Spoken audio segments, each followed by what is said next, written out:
There we go.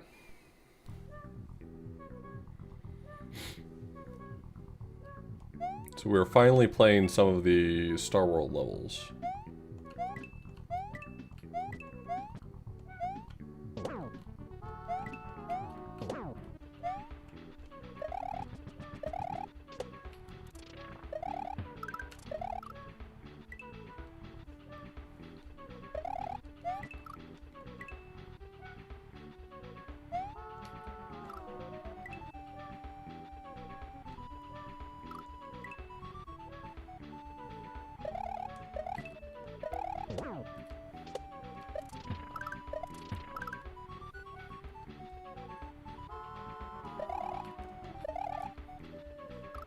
It's an awkward jump.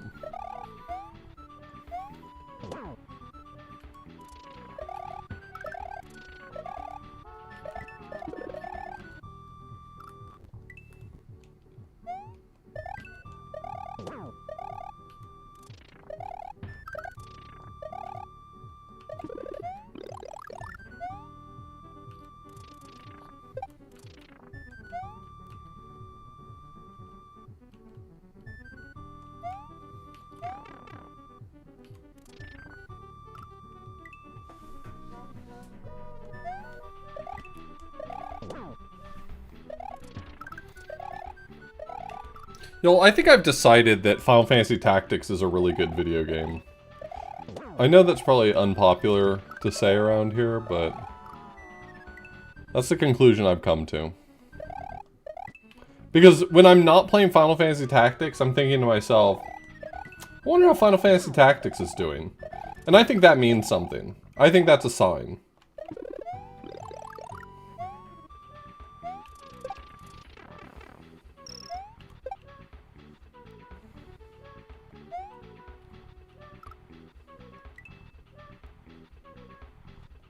I could be. But I wanted to make sure you could watch tonight, Bob, because you said that you don't watch Tactics, because you aspire to one day play it.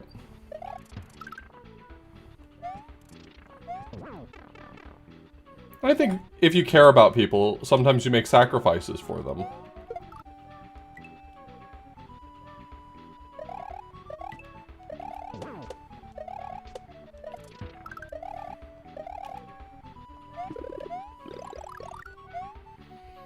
I'm sorry to hear that, Bob.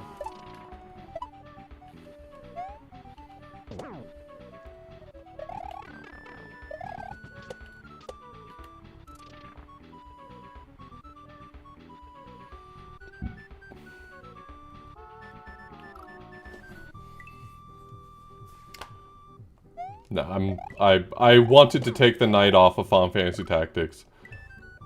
When I play a whole bunch of nights of it in a row, I feel like it wears on viewers' nerves. That's not to say that there aren't plenty of people who would love to see, like 30 streams in a row of Final Fantasy Tactics, but I think the average viewer needs a break sometimes.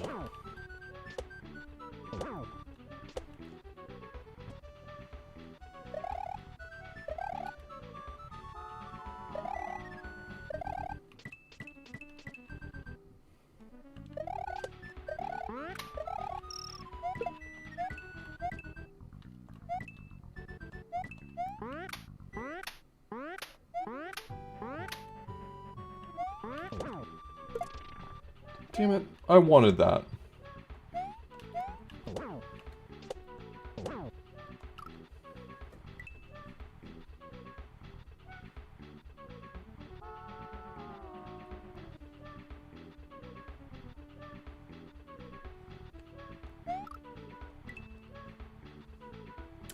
I've definitely wanted to play Final Fantasy Tactics Advance. Ever since I played the first Final Fantasy Tactics, I've been planning to play Final Fantasy Tactics Advance. And then I got very into retro achievements and decided before I did that I wanted to replay the original game with retro achievements. So it's kind of like how I've already played through Wario Lands 1, 2, and 3, but when I got into Retro Achievements, I decided before I played 4, I wanted to replay 1, 2, and 3 again with Retro Achievements, and now we're in forever hell of Wario Land 3. Can you believe I still haven't beaten Wario Land 3? Bet you can't believe that.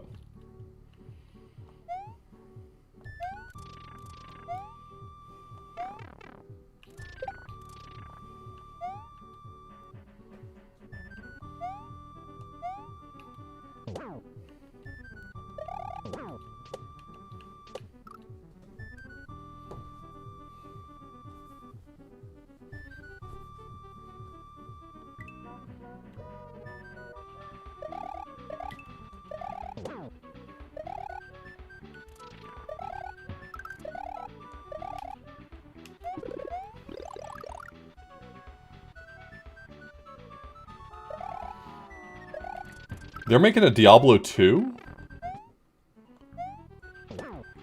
Damn. That rules.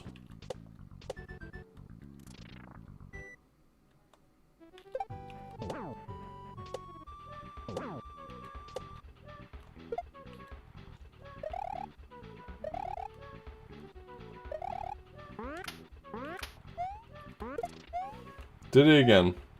Fell for it again award.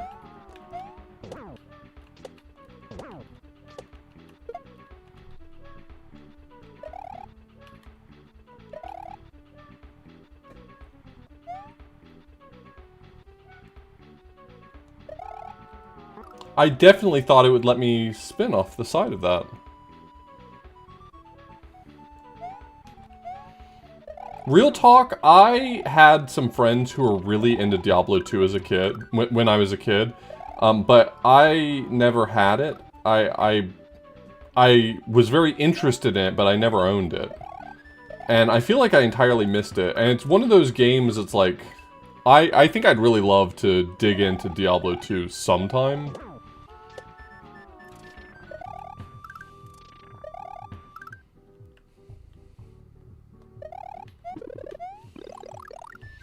It's not a game that I feel like I'm in a hurry to get to, but I'd really love to play Diablo 2 sometime.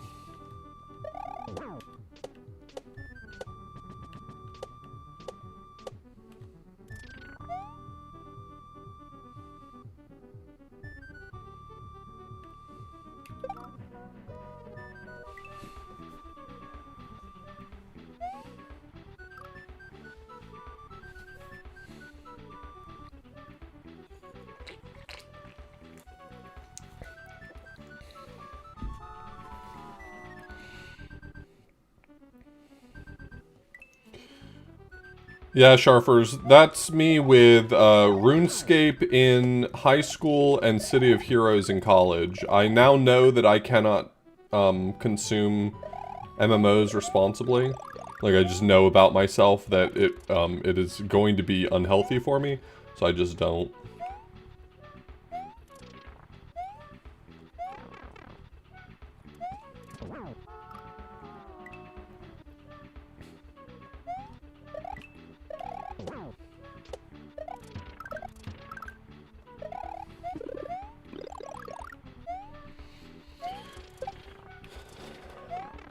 I've said before that the only thing that would get me to finally break my my ban on MMOs is if someone made a standalone set for old school RuneScape retro achievements. If someone did that, I think I could convince myself to do it.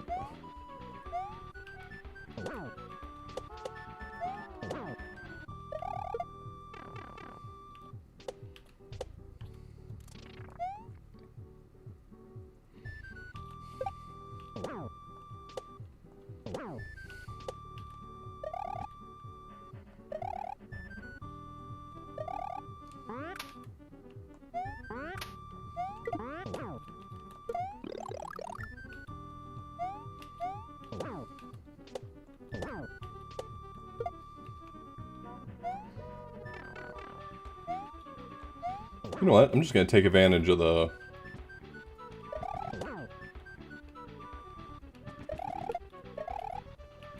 iframes there.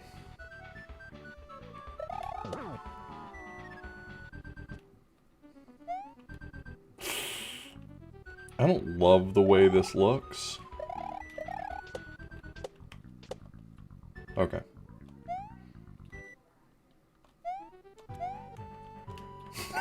You motherfuckers. I really love old school RuneScape. Like, old school RuneScape as a formula jives really well with my brain in a way that jives really badly with my brain.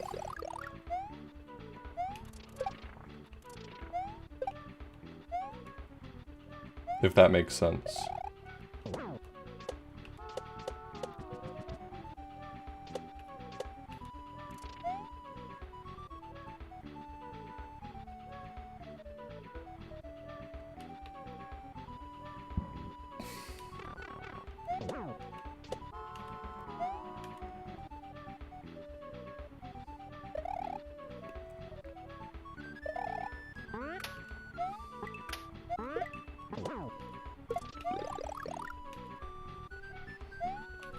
Yeah.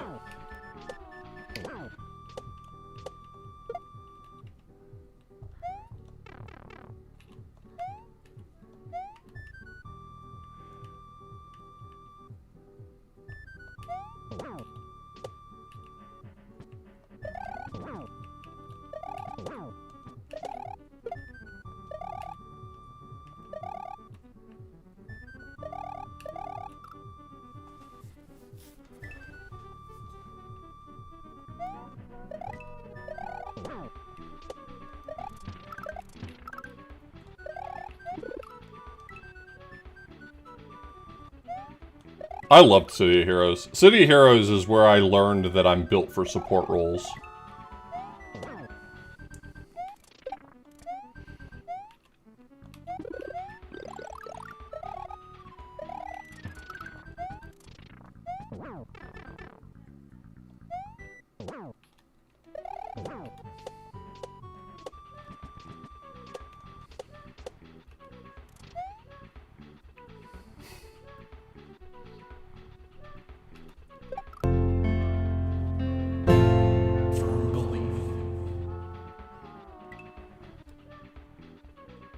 Yo, Diclonius, thank you so much for the resub. Yeah, I played an empath on City of Heroes, and I realized, man, my craving for validation is really maximized by playing a role where you're everybody's best friend. So then I played 1,500 hours of TF2 as medic.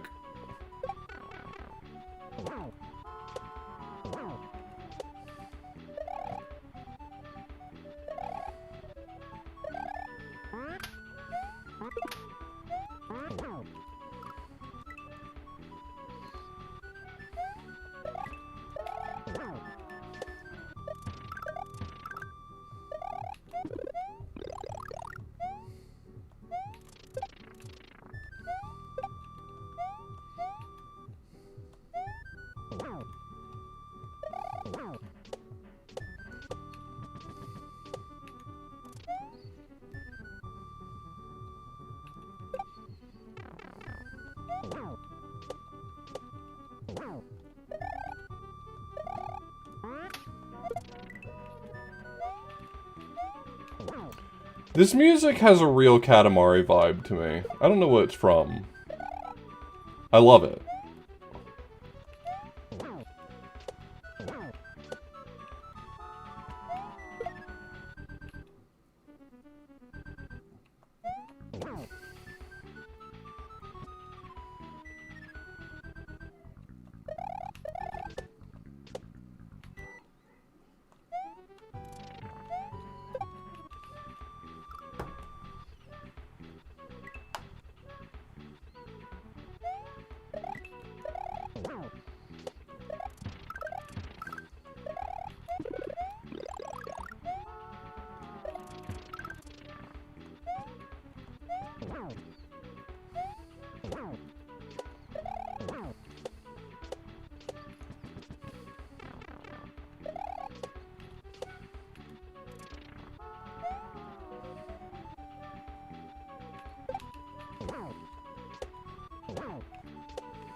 It is some nonsense.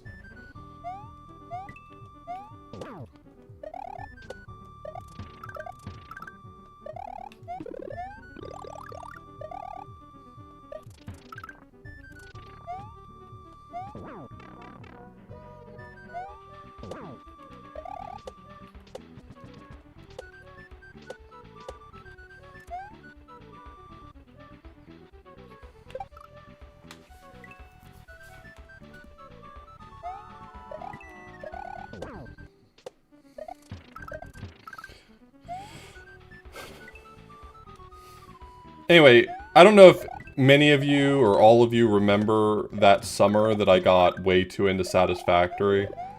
The one where in one summer I logged 400 hours of Satisfactory.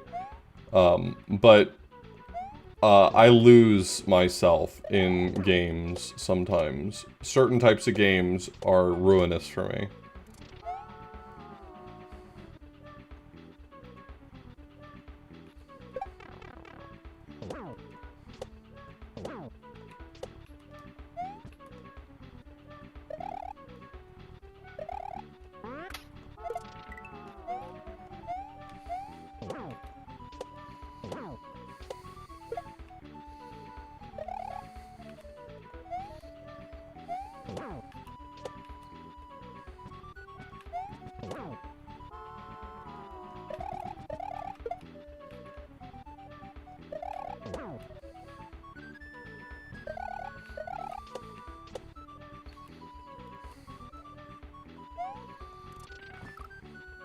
What am I supposed to do there, buddy?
Genuinely, this song is a banger.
Damn it.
Okay, good to know.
Ooh, okay. We hit the midway.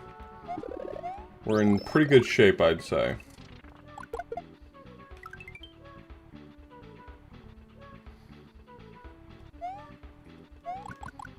Yeah, I got some fresh nonsense for you right here. Excuse you.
I knew if I moved in, that was going to be a problem.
What are we doing here, boss?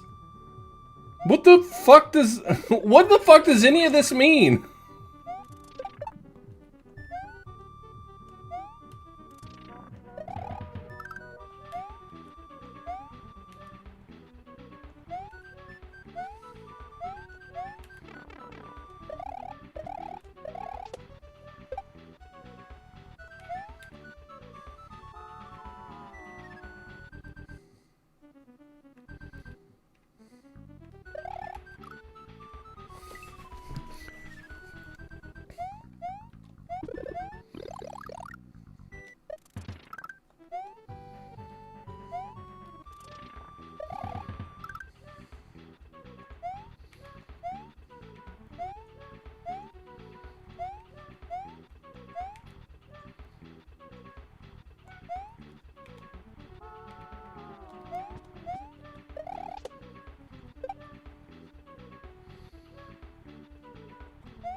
Oh, I didn't mean to press B. I was just reading the pattern for a second. My thumb slipped.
Man, doesn't matter how much you take your time, it's gonna suck.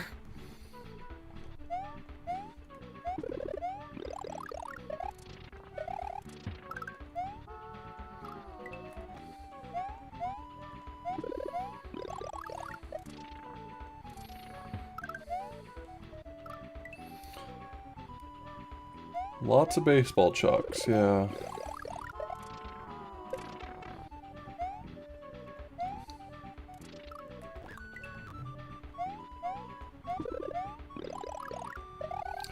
Yeah, Star Wars is kicking my ass. Where's Yoda?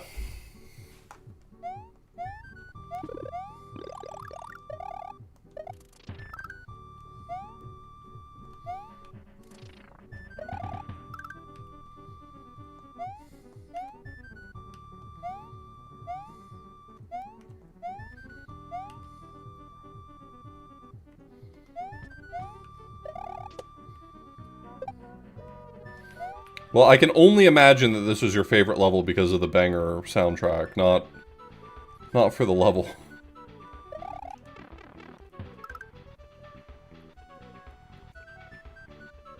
Oh, sorry, least favorite, not most favorite. Now I've learned to read.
I'm a friggin' maroon.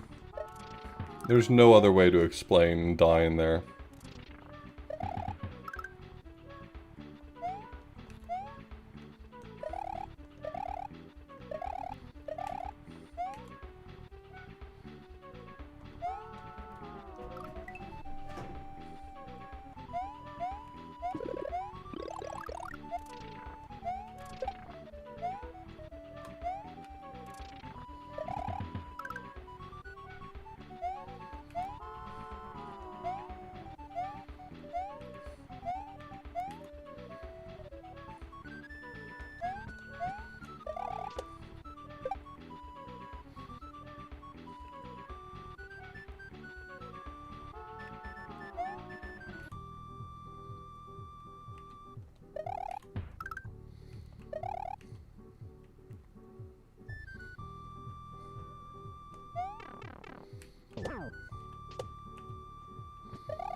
God, that's such a tight jump, too.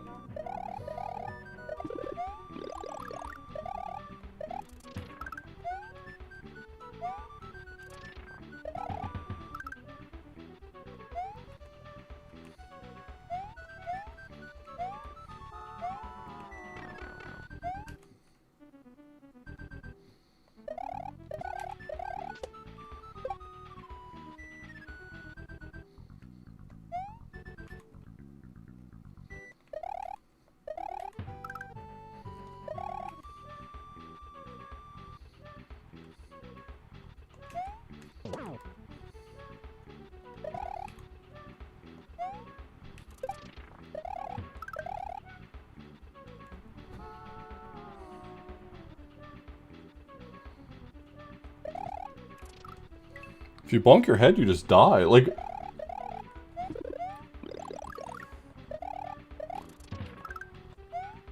There's nothing wrong with the level. It feels a little nasty.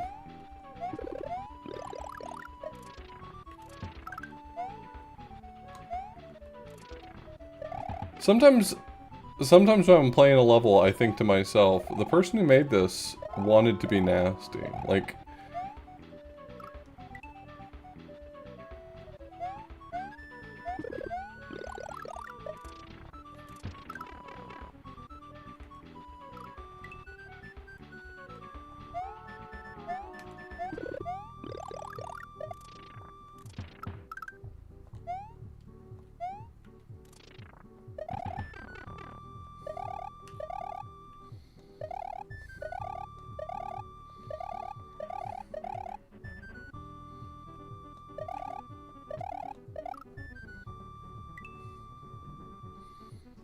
Nasty negative.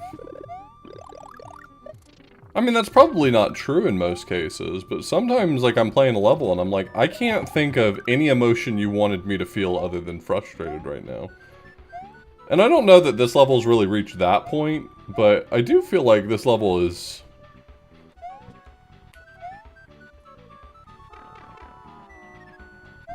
a little harder than I feel like it needs to be.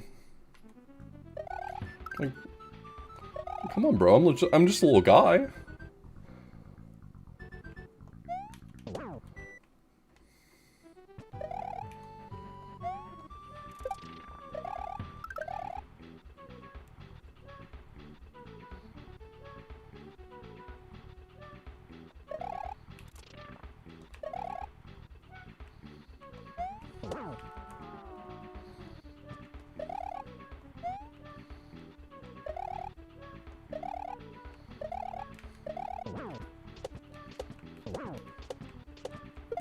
No. Okay. As I was doing that, I was like, this is a mistake. This is a mistake that kills me.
I jumped higher than I was supposed to.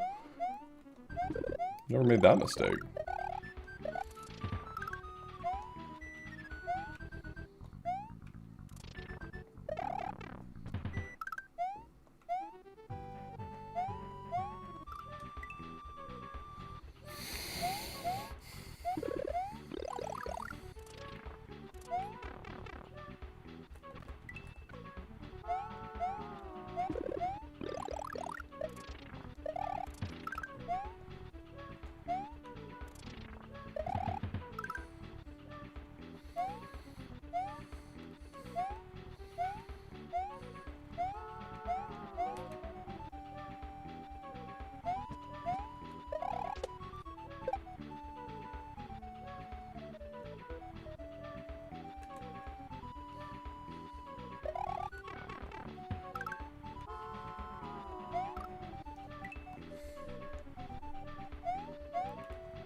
I don't feel like I've rated pandering levels very highly often enough for people to have picked that as their strategy.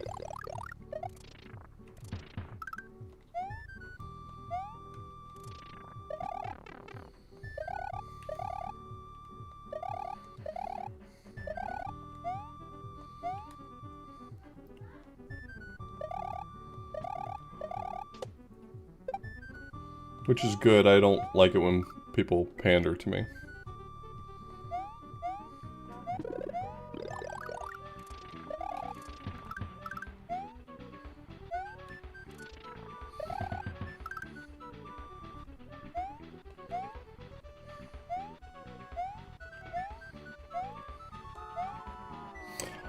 Admittedly, I do feel a little bad for trying to clock levels as Fire's level. I knew that Fire had contributed something, and so I was like...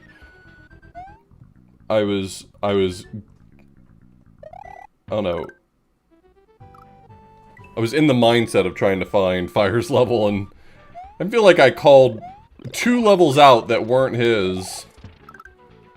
Which I don't think is very fair to the creators to, like, be compared to other creators.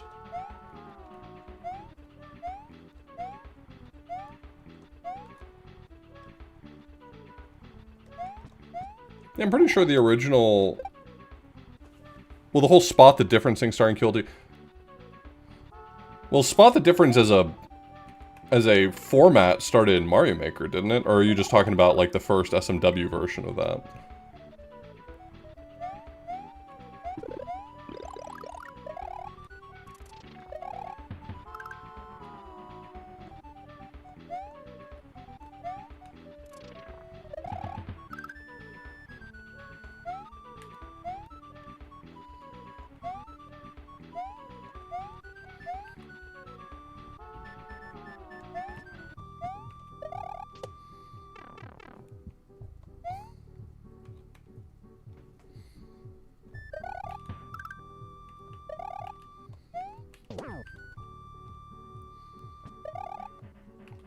God.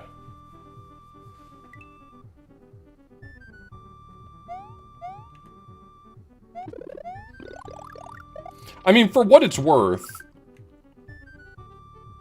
I think that the work that Fire does is very good. So I think to be compared to Fire is, in my mind, a compliment, but also, like, I just think that that's unfair to other creators. That's all I was saying.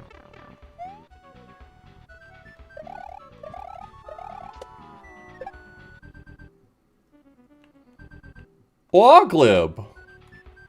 Big fan, Oglib.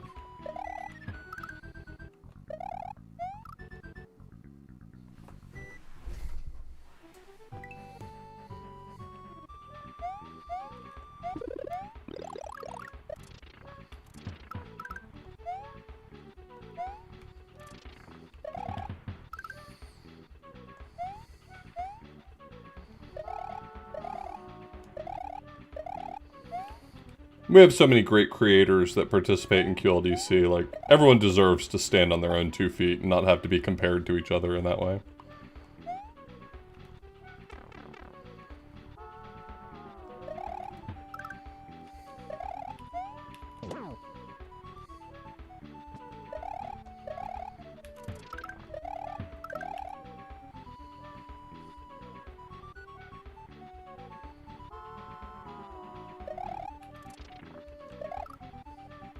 Too fast.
I shouldn't be alive right now. Ah!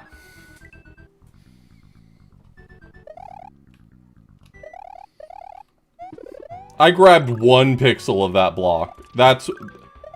I don't know how I did that, but I grabbed 1 pixel of that block.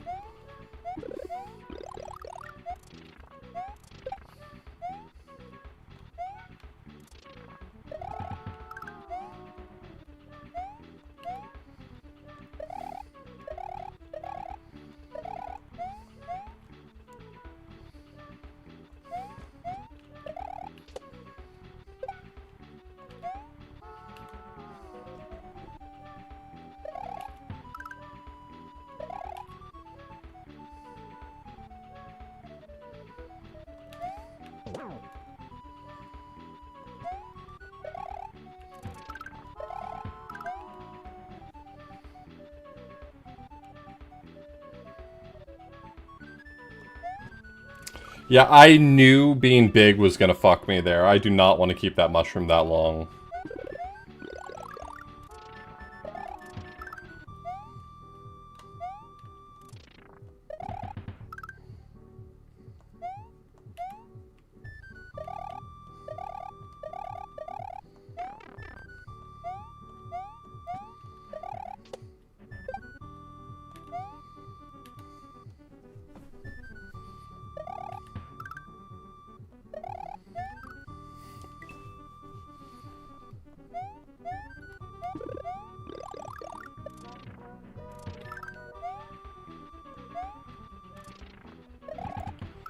I just want to give you the, like, 45-minute update. This song still hasn't gotten old to me. I'm living my best life getting to listen to it for this long.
Damn.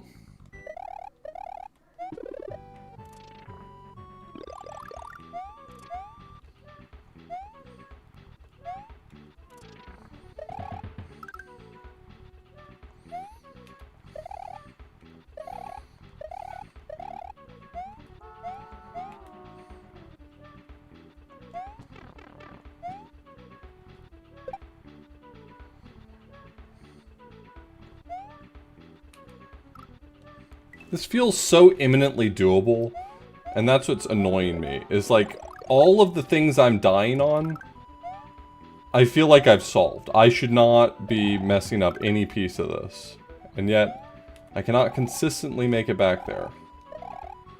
This is what drives me nuts about Kaizo hacks, is like, even after you've solved a component, that's not nearly the whole story. You then have to do it 3,000 times to get consistent at all in it.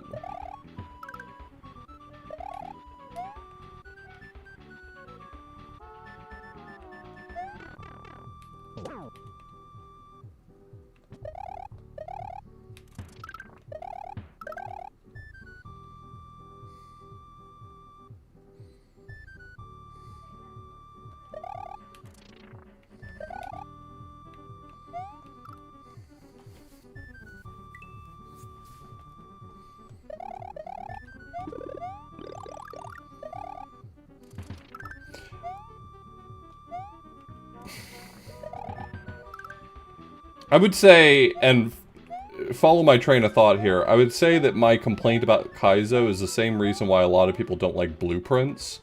The idea that, like, I am prepared and excited to continue working on the puzzle, but I have to wait until the game decides I can get back there to try it again.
And admittedly, that's a bit of a reductive framing of both blueprints and Kaizo, but I just think that there's a similar thread there.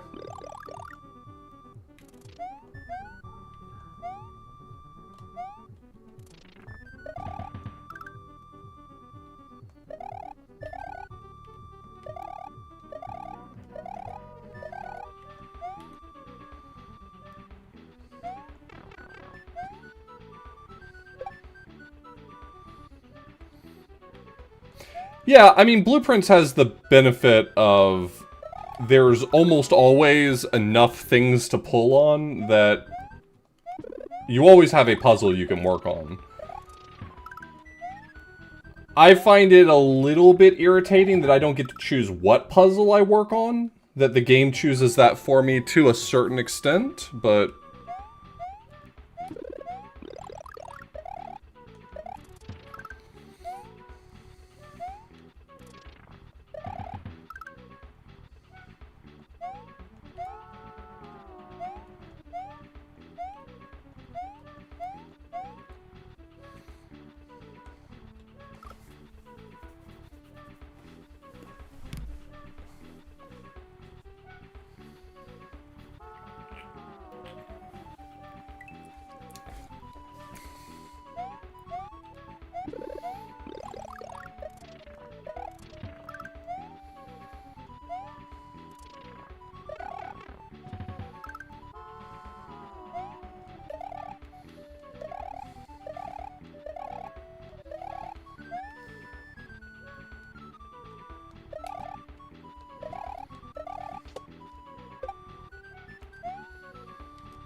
I'm sure I would have vibed a lot more with even more Blueprints, because the amount that I did play I loved.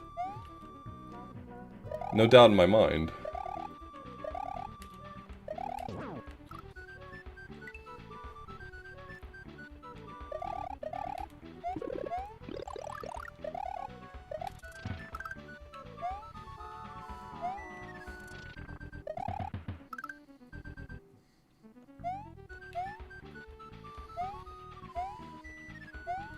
I'm just kind of, like, personally over 100-hour games. Like, I'm kind of done with the idea of games, games as a live service, but solo and offline.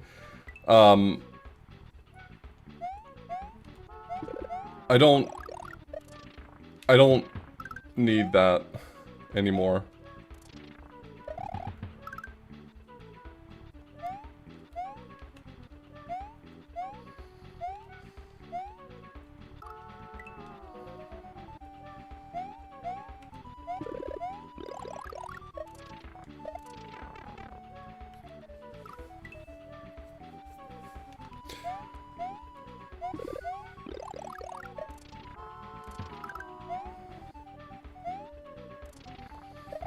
And that doesn't actually, that in some ways that honestly does come from a position of privilege, right? Like I can afford to buy a handful of games when I want to. If you're the sort of person who can really only budget, you know, one game every 2 months, then a nice 100-hour game is really giving you that bang for your buck. And so, I mean, I'm glad that there are people out there who are really looking for that and that they're getting the games that they want. But I don't have the... I don't have the mindset for a game that... Every time I look at a game or I play a game and people are like, oh, you are just scratching the surface, I want out. I want out. I want out so badly.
Sadly, I feel like it's causing me to miss out on a lot of puzzle games that I would or do very much like, because puzzle games are starting to become this genre of extraordinarily cryptic and layered games in a way that I quite like. But, like, The Root Trees Are Dead is a great example of a game that I feel like had a lot of layered value to it and didn't ask me to invest 100 hours, you know? So, like, it can be done.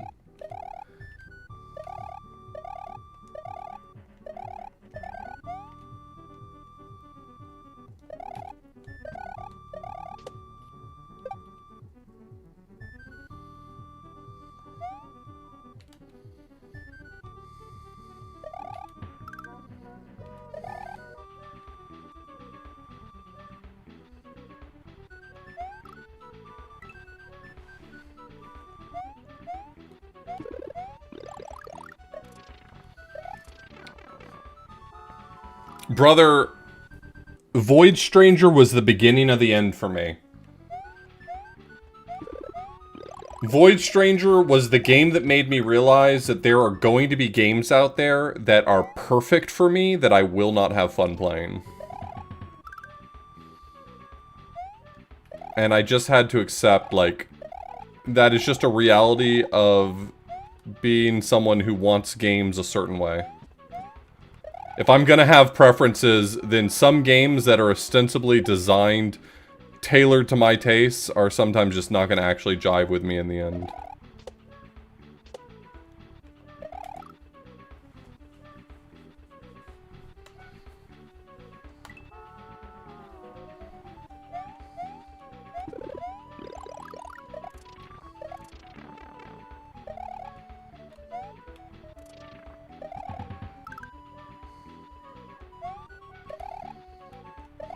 I've just started playing the games that have 1,000 layers, and just accepting that there's gonna come a point where I'm just gonna stop playing it, and that's okay.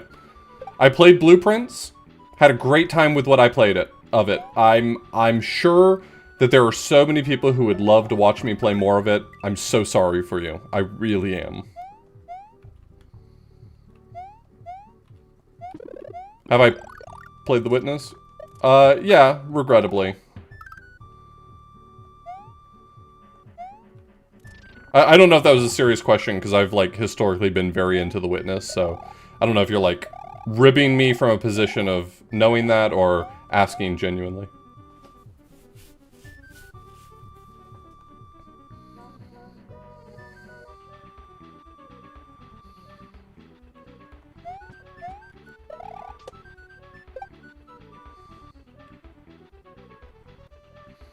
Obra Dinn's fantastic.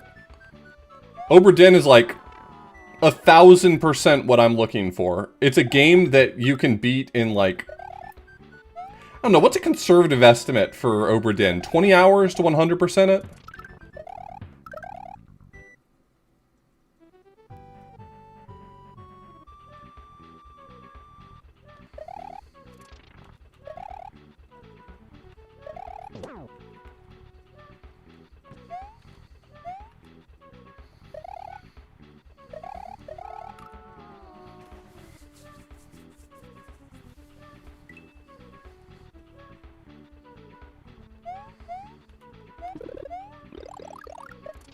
Yeah, I've learned to just not really accept that as an answer.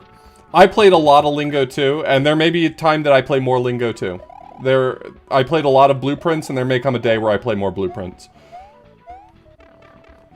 But if anyone wants to tell me that the amount that I played of Void Stranger is not the right amount, or the amount that I played of any of these games is not the right amount, then, I don't know, pound sand, because I really don't care. I'm just...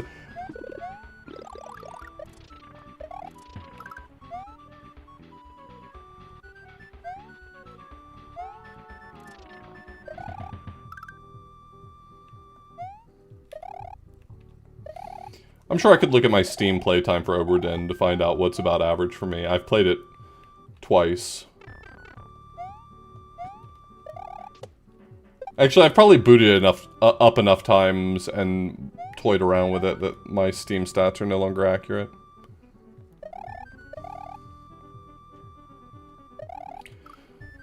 I mean, I think that's a different issue, Flynn. I think that's a different issue of, like, people who really got into a game excusing its slow onboarding, but I do think I understand how it's related.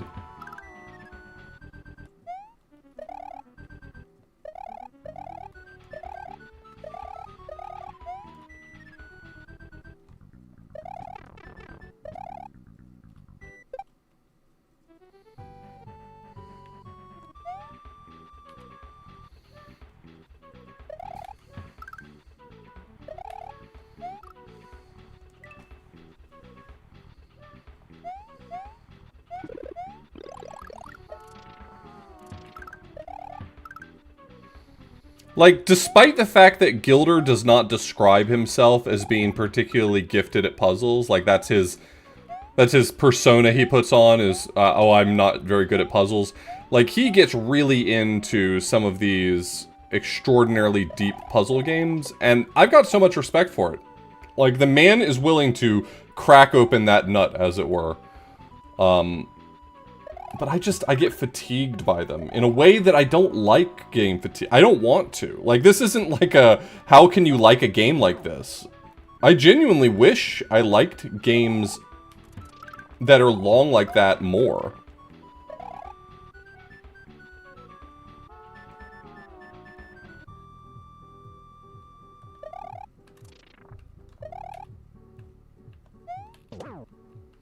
I feel like I get bored, and there's just been such a run of games that fall into this, I don't want to say trap, but fall into this pattern, that I'm just kind of like hoping that the genre re-embraces small, fun experiences.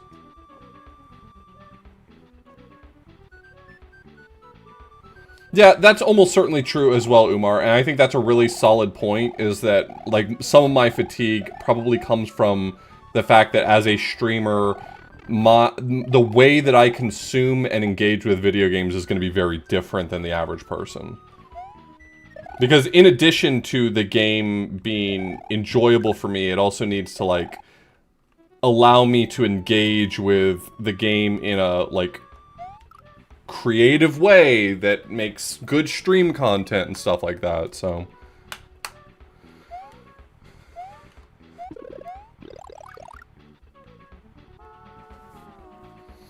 Yeah, I've played Tunic. I loved Tunic. Tunic was fantastic. And to one extent or another, did all of the content up to where it became ARG nonsense. Some of the, like, very late game puzzles, I started to get to a point where I was just, like, asking people for hints on how to solve things, but I did see all of the late game stuff.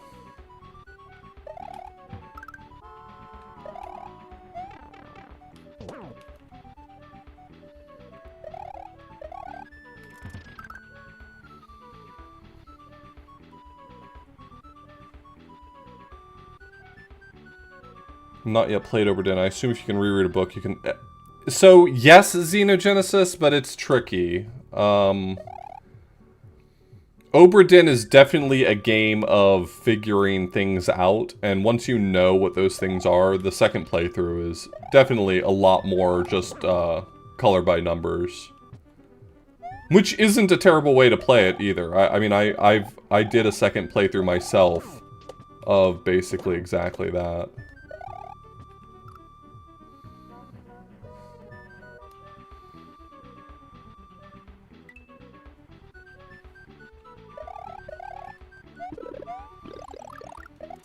You sometimes hear people talk about specific puzzle games as like, I wish I could erase my brain so I could enjoy this again. And that is what Oberdin is. Like, Oberdin is my canonical example of, I would be so grateful if I had the ability to just erase my brain for one thing.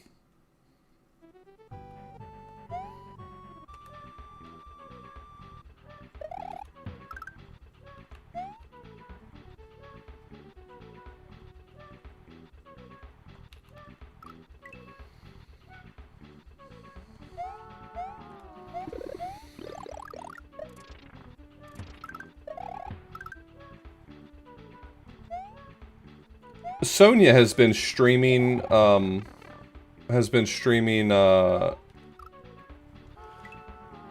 of the Oberdin? Nope. Case of the Golden Idol, there you go. Case of the Golden Idol recently, and as much as I wanted to tune in for it, I've kind of been in this mindset lately of, trying not to watch anything pertaining to it in hopes that maybe in like a year's time or so I will have forgotten a sufficient amount to be able to enjoy the first game again. I have a similar policy for Oberdin where even when friends of mine stream it, I tend to not watch it, despite the fact I'd love to support my friends. Because I have this thought that if I can just, like, avoid watching anything about it for a while, then maybe I'll get to a point where I could play it again.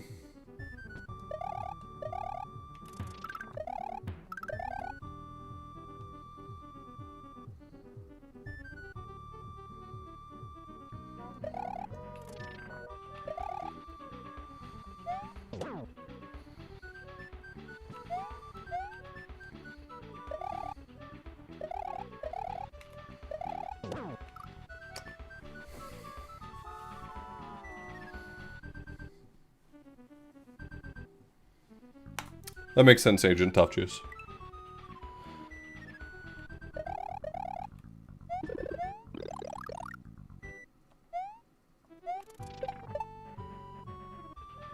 Have I tried Amnesia?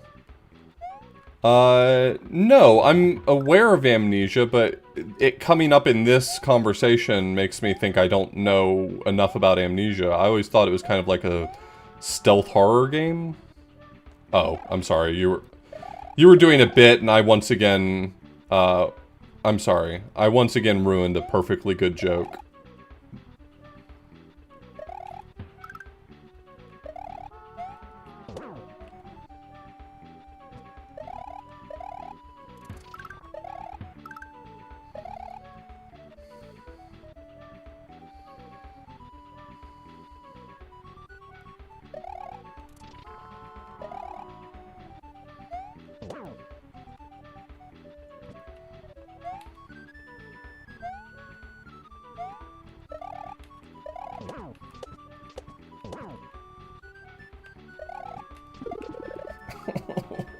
I really don't know how to maneuver there. I've had setups like this before in hacks, and I gotta tell you, I will never be consistent at this sort of setup. God, Chance of Sonar was so good. Yeah, I also have chosen to not watch the playthroughs of Chance of Sonar from some of my friends in hopes of being able to play it again sometime.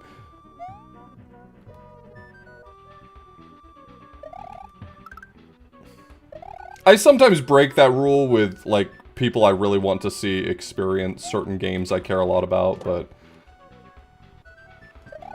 But I have, intentionally missed several playthroughs of cool games from friends of mine for that exact reason.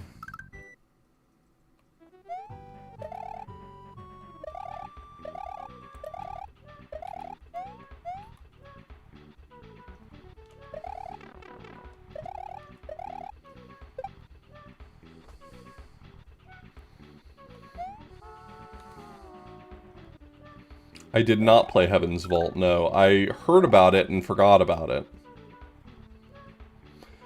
Well, I'll tell you, the Patreon poll for this month wraps up tomorrow.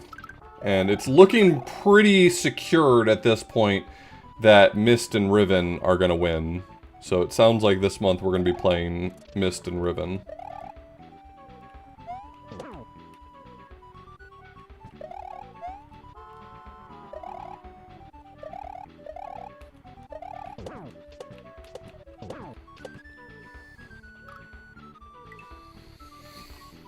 Yeah, I was thinking about playing either the the 3DO or the PS1 version of Myst, because both of those have retro achievements, or are on retro achievements. That has been a nice extrinsic factor for me lately to do things. But I'm not locked to them or anything. I just wouldn't play, like, what's the remake, the, like, Open Riven? The one that, like, gives you free movement? I wouldn't play that. Real Myst. Thank you.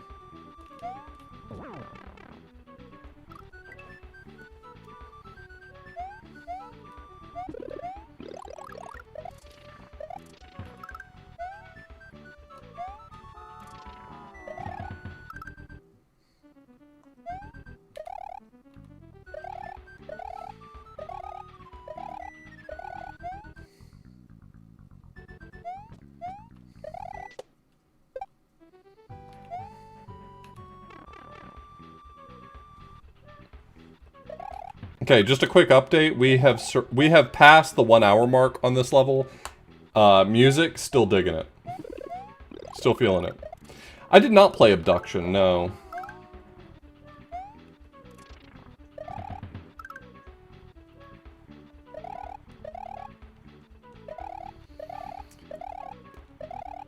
I mean, you can take anyone's opinion with a grain of salt, but I've heard from at least 2 people who I know are big fans of Myst that Real Myst was not an experience they liked comparatively.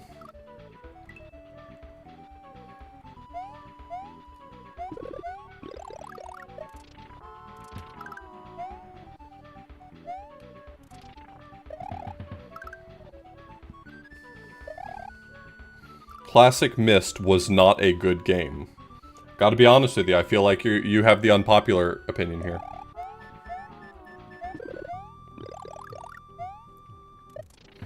Are you sure you're not confusing it for Pissed?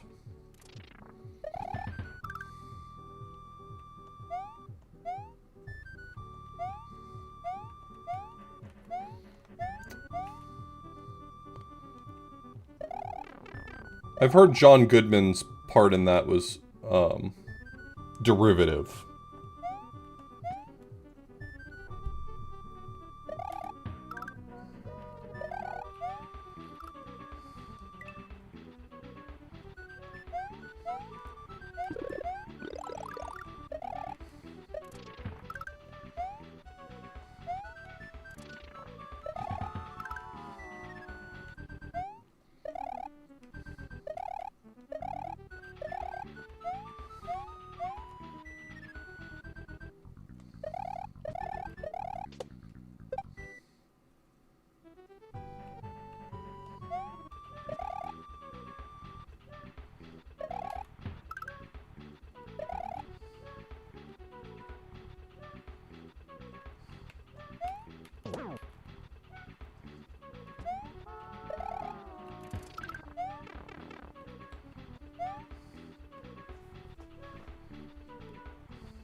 cannot dismount. Like, that is... I cannot dismount that. I don't know what it is about my brain not being able to figure out how to angle out around the block, but I cannot do it.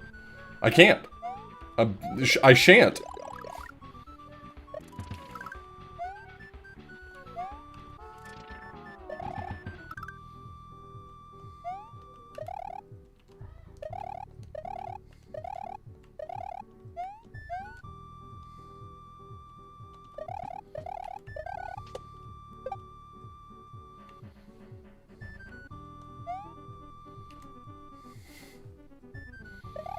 This is not the first time I've encountered this exact setup in a ROM hack, and I always suck at it. I don't know if other people are, like, good at this setup, but I am not. I'm just not built for this.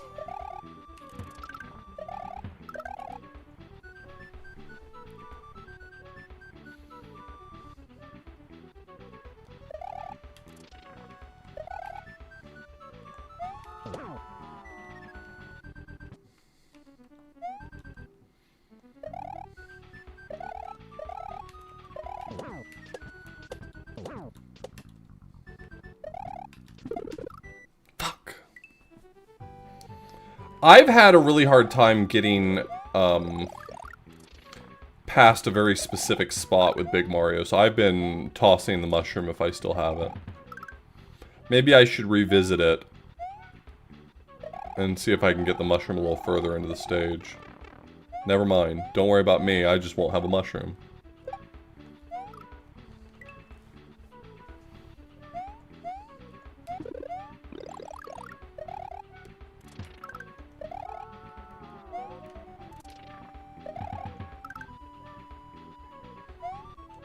Tossing the mushroom. Nice.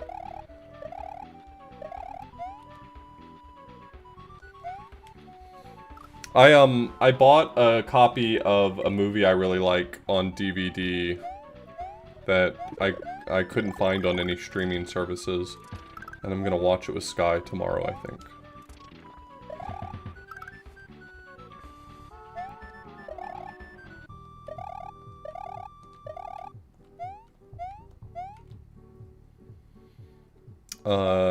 It's called, Short Bus.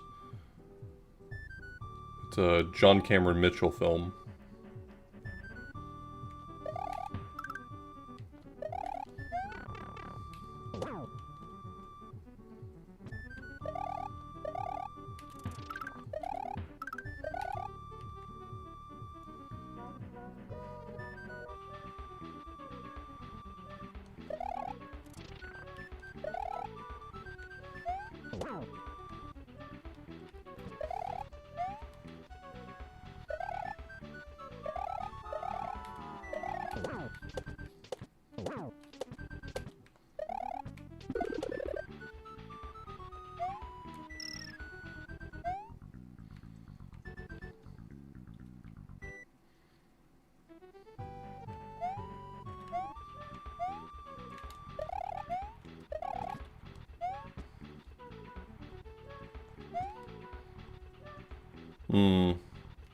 So it's gonna be like that then.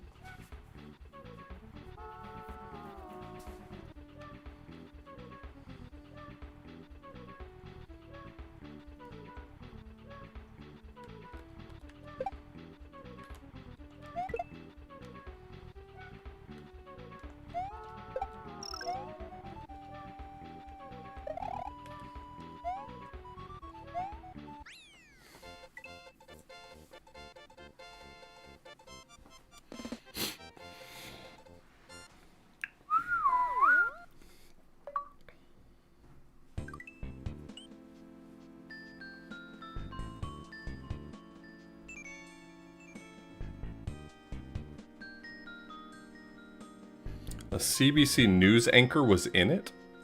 Really?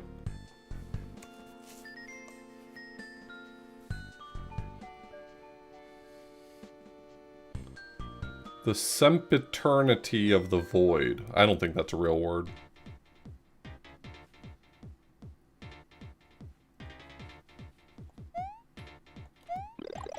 Okay, so we loop? Yeah, we loopin'.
Oh, right, there's spikes there. Okay, I see them.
Bring the beat back.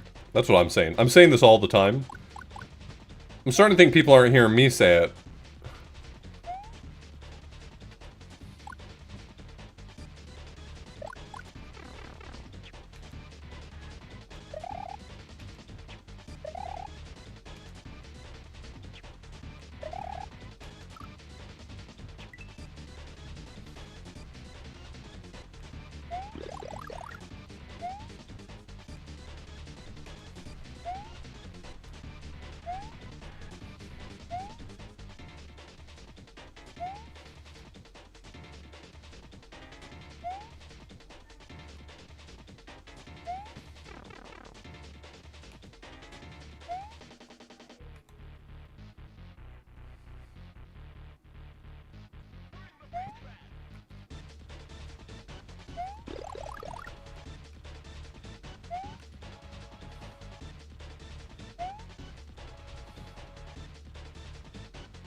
How do I get that? I don't understand how I would get that. I'm not smart enough for that dragon coin.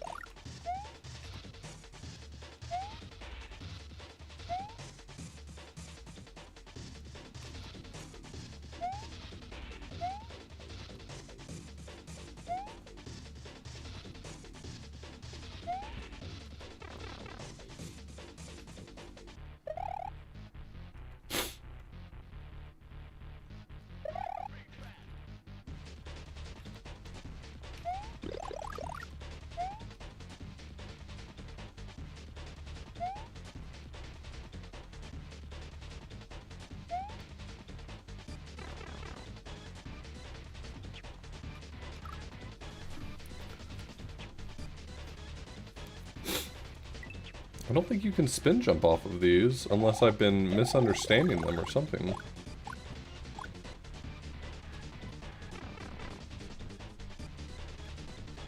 Maybe those specific ones are a special type that you can spin jump off of?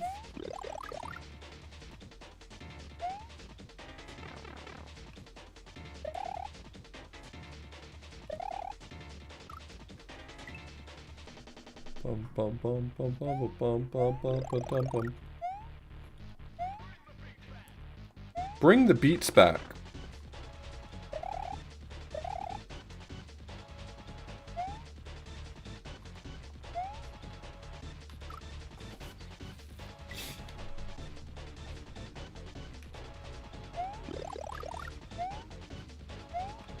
I just think it's kind of sad that they felt like they needed to rip off my catchphrase.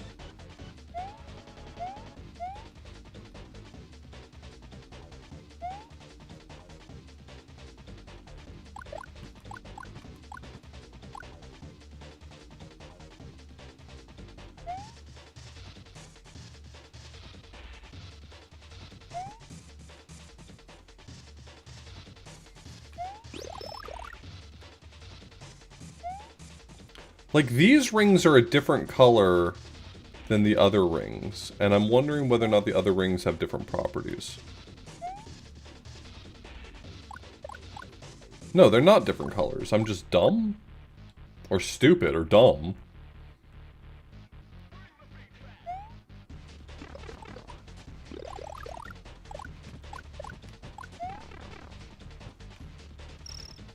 Okay.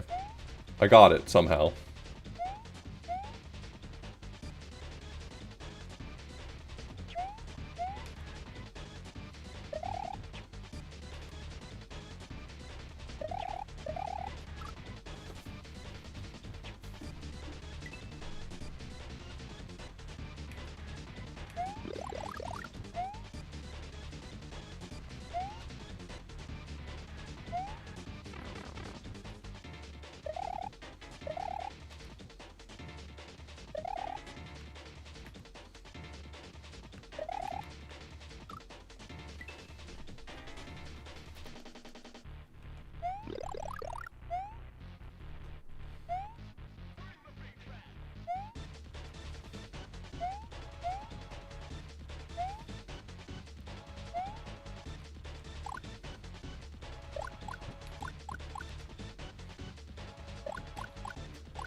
The fire flower falling down and looping is such an excellent way of teaching the stage's mechanic. As soon as I saw the fire flower reappear at the top of the screen, I'm like, oh, I understand everything about this stage instantly.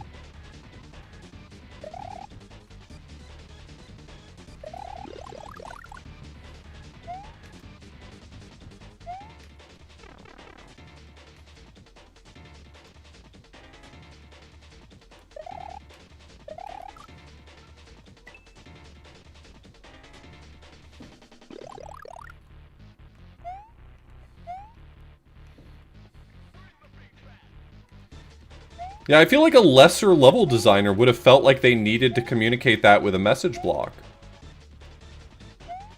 And whoever made this level was like, no, no, no, I can explain it very well in a way that the player will get it for sure.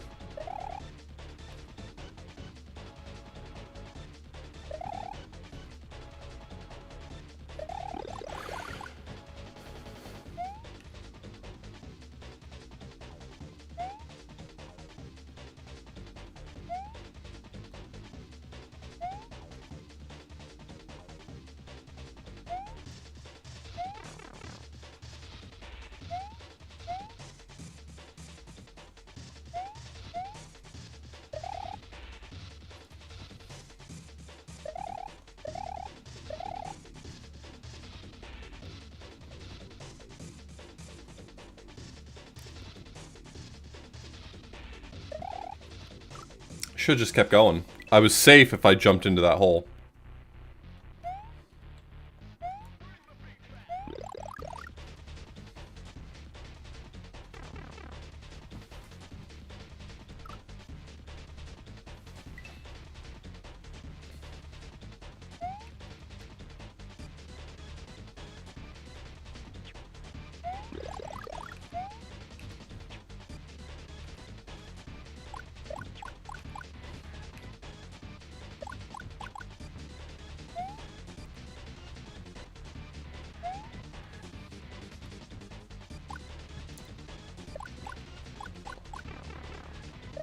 I like a lot of the ideas in this level. It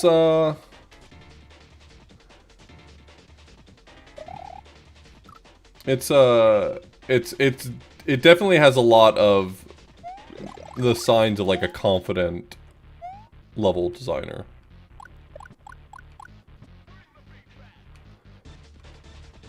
I'm not sure like this is the type of level I would design, but it's clearly designed by someone who knew what they were doing and did a damn good job.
I was trying to be in position, but without, like, going for it, and I got too close.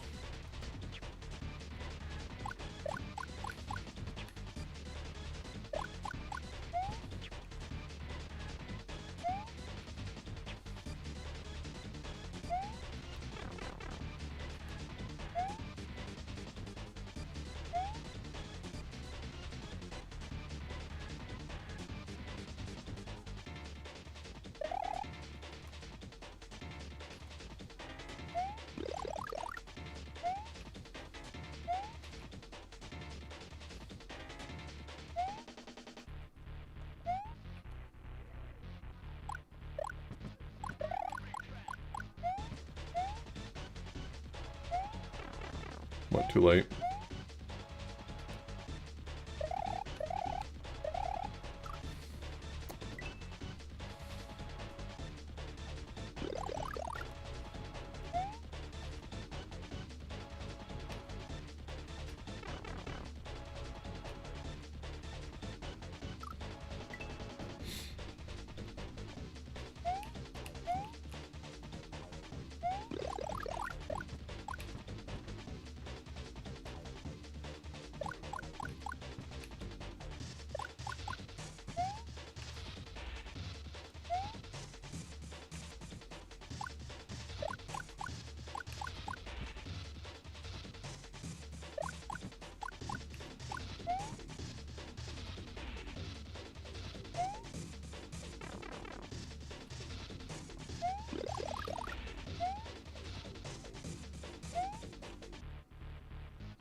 Mistake.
Bummer.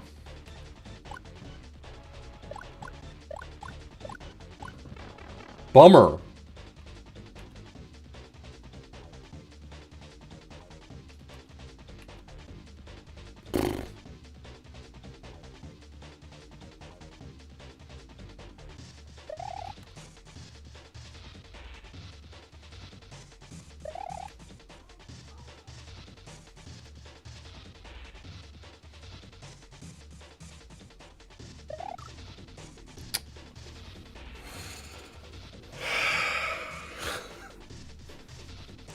Level's a lot.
No.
Oops.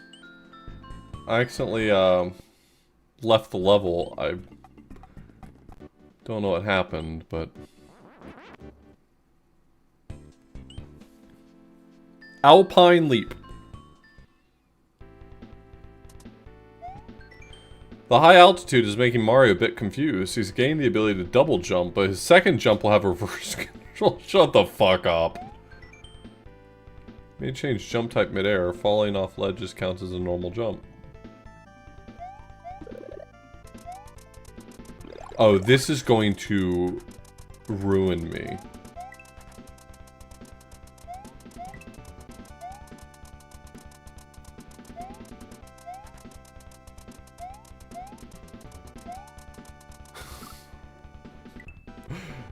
Impossible.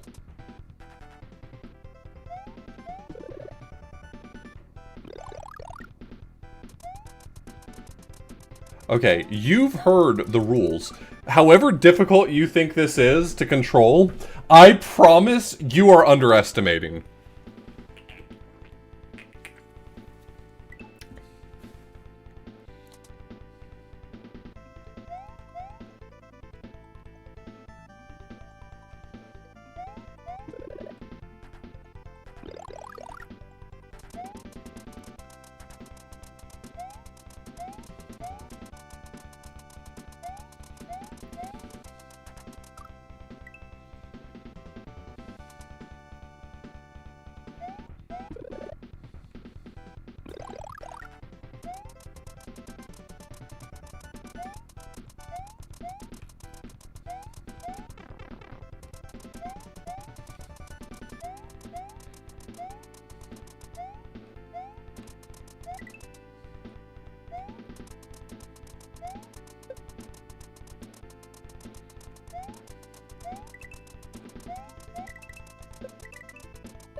Oh, it's fucking up my regrabs too, damn.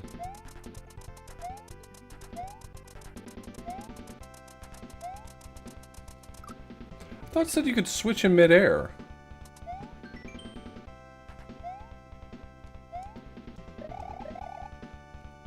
Wait, did I misread it?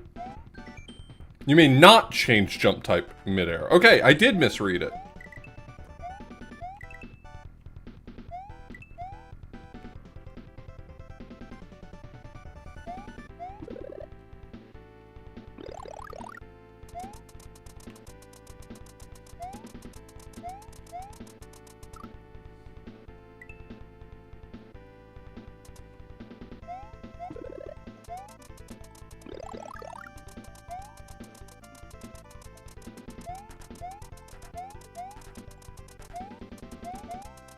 No! Oh god, I can't stop because my brain rewires to the reverse controls, and then when I touch the ground, I'm still in reverse control mode. It sucks. Oh my god, this is nightmarish.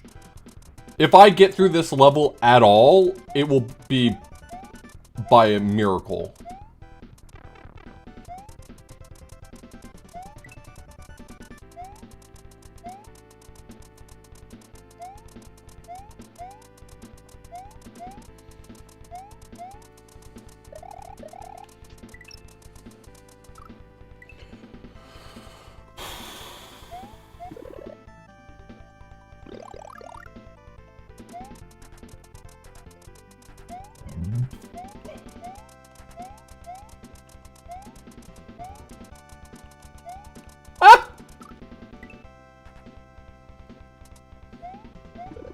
I haven't decided yet whether or not it's parentheses affectionate for me. Right now, I'm struggling.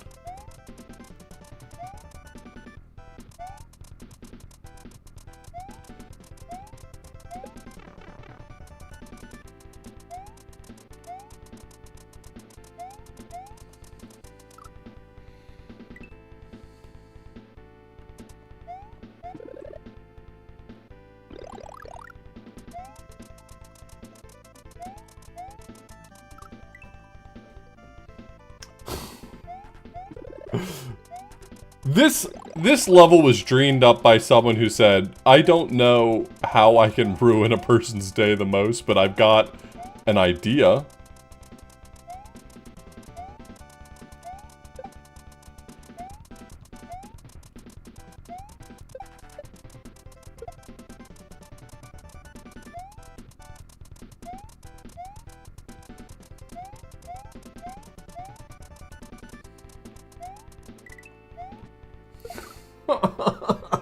I'm suffering!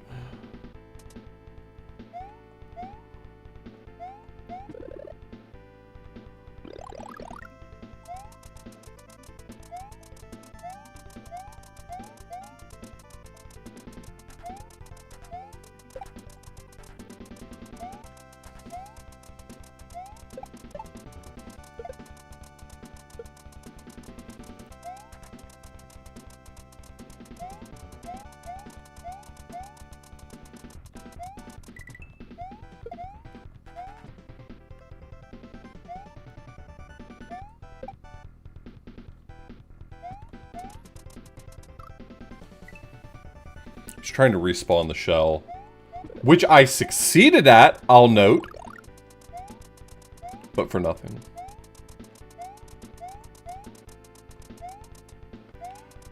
I actually am starting to get the hang of this, and I don't like that. Like, I'd prefer to never get the hang of this.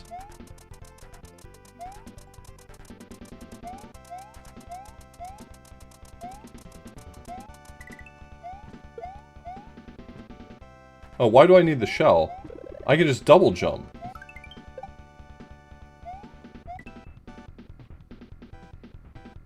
No. Absolutely not. No.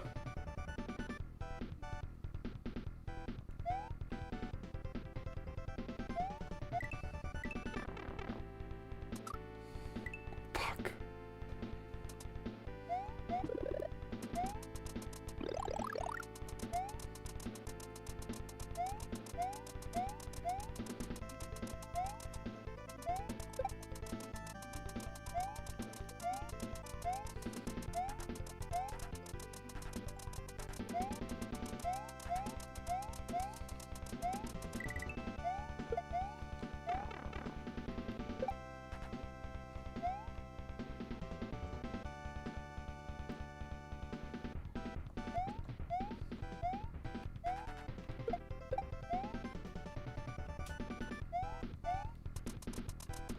I couldn't stop running to the right. I tried every button. No buttons would stop me from running to the right.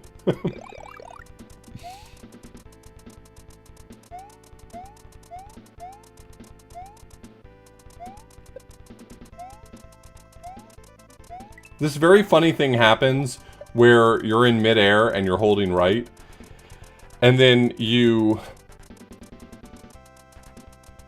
double jump and suddenly your brain swaps directions, and by the time you realize that you need to change what your input is, you've landed again, and so your input is wrong again.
This is so stressful. This is just unbelievably stressful.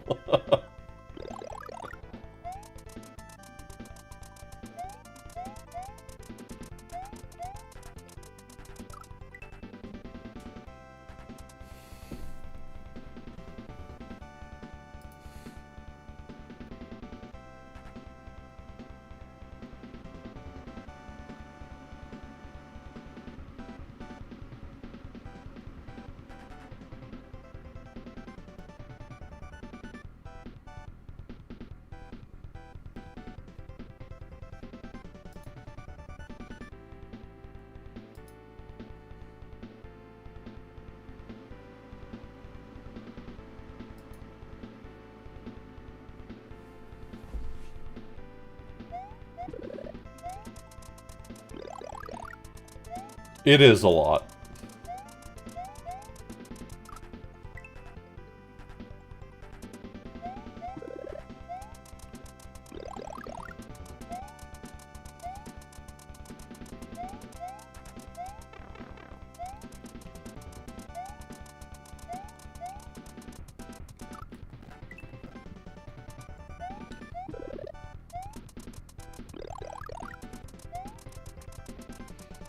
I'll tell you, despite having the ability to double jump, I'm really trying not to most of the time.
I couldn't stop going to the right because my brain was hitting left to get me to slow down, and it just made me go faster. This is such a strange experience.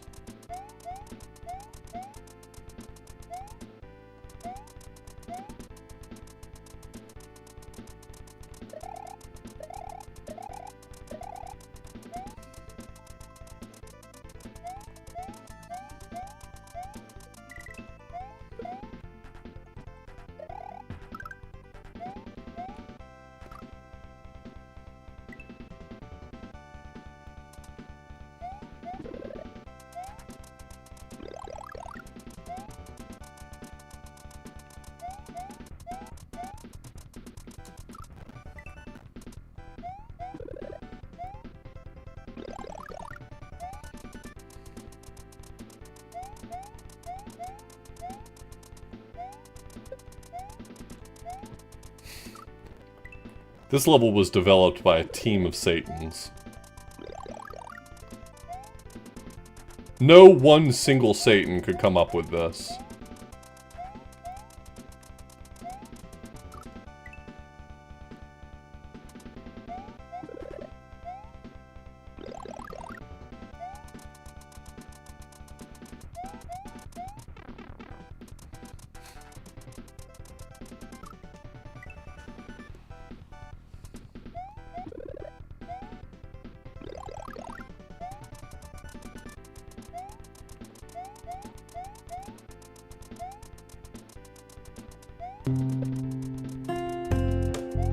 Determined to go forward.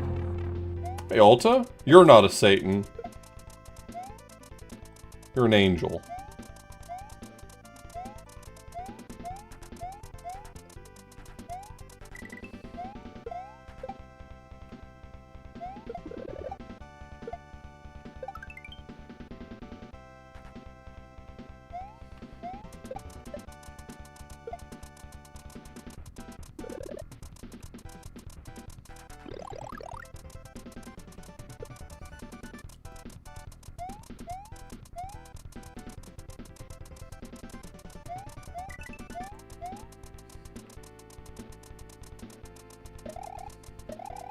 I tried to stop! I tried to stop!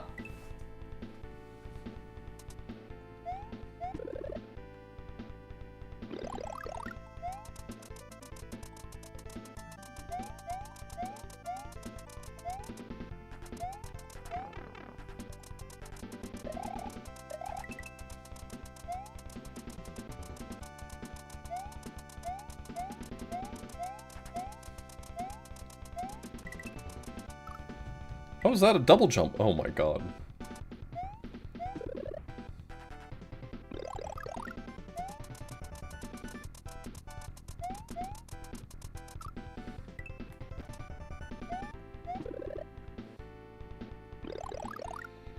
This level is making me feel so stupid. It's once again one of those things where I understand what's being asked for, and I don't feel like I should have any trouble doing it, but my brain just can't keep up with how quickly things are being thrown at it. My poor brain.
Well, well, well, I will take a cape, though.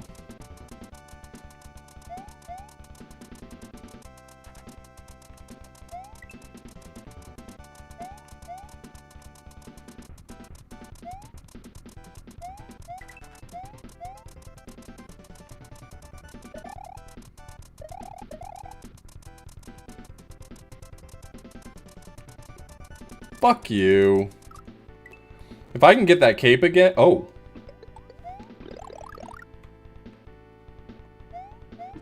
Oh.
Ah, I couldn't salvage it.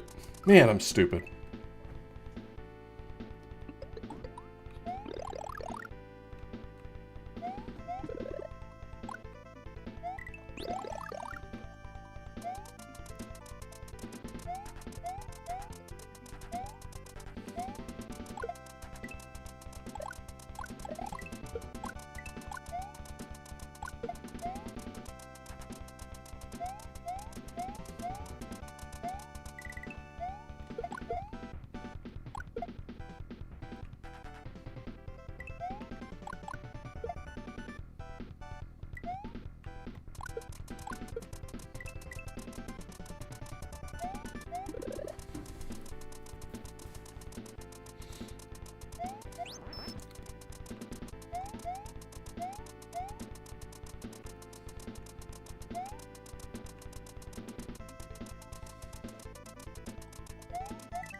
Oh my god.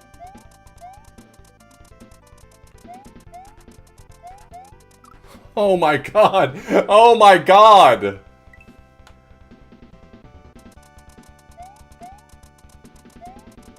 Doing all of this under duress is so fucked up, honestly.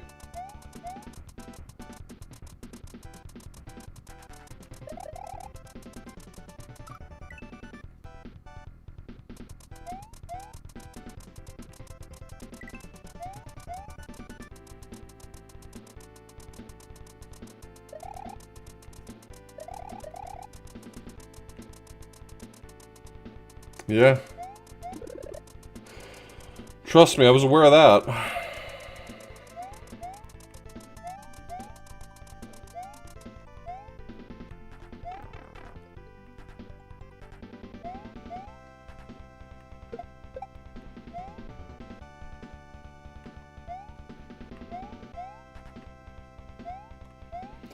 I could not figure out how to jump the right direction.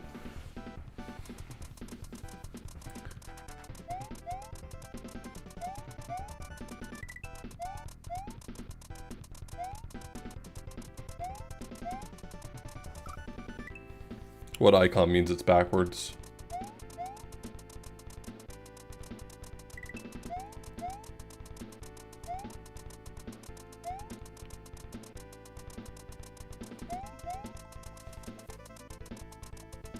No, that's a fast retry.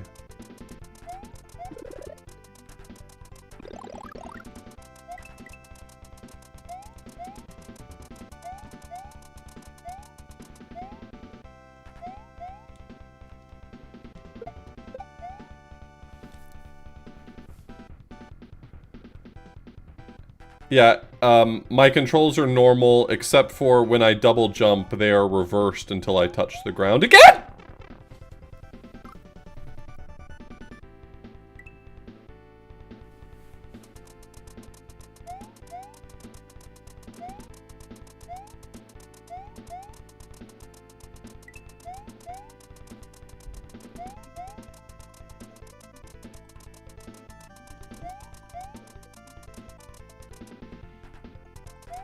So whenever you see me double jump, that's the reason that at exactly that moment seems to be when I always turn very stupid.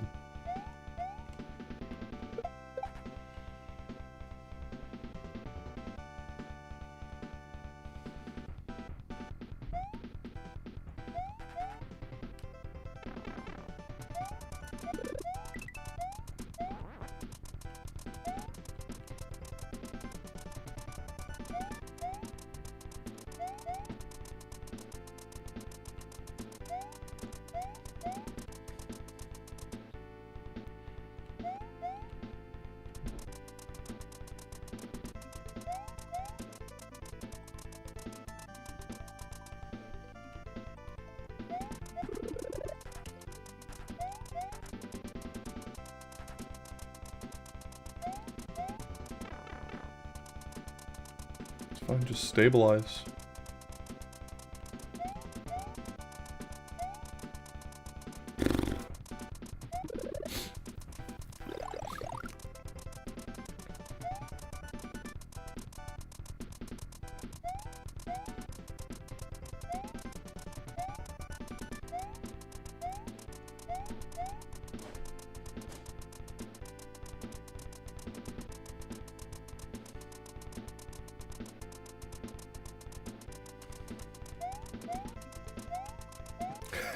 Fuck off. Fuck off! I can't believe how hard this level is.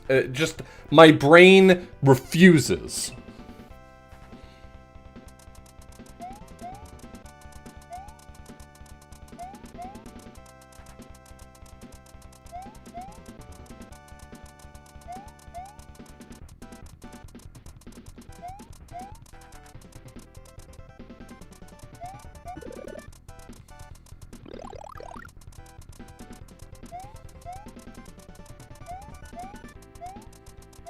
I just want you to know that any moment that I'm playing this level, at any time, if I look even slightly competent, I want you to know that I'm using 110% of my brain. And you might think to yourself, that's ridiculous. There's no way he's using 110% of his brain. I am using 110%.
I'm out. I'm out.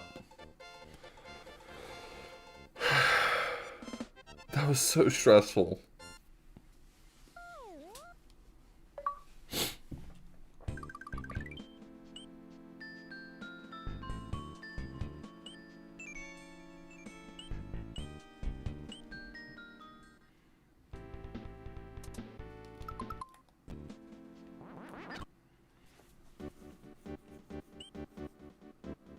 That level could have used a secret exit. You're so right, Dr. Smasher.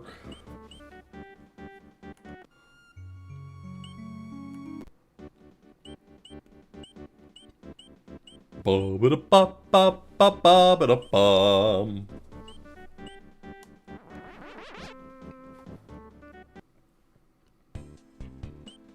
Shh! Quiet in the library.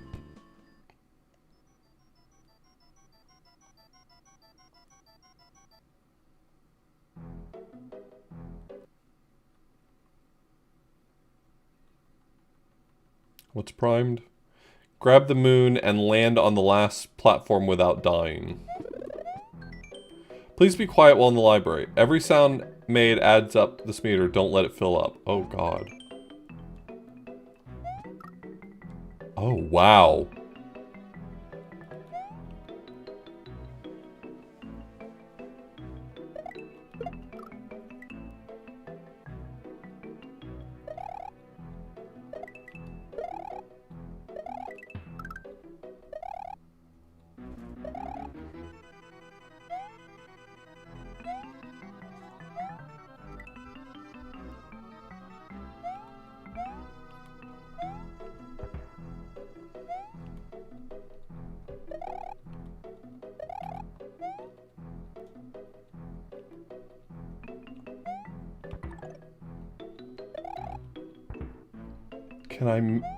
Can I reset my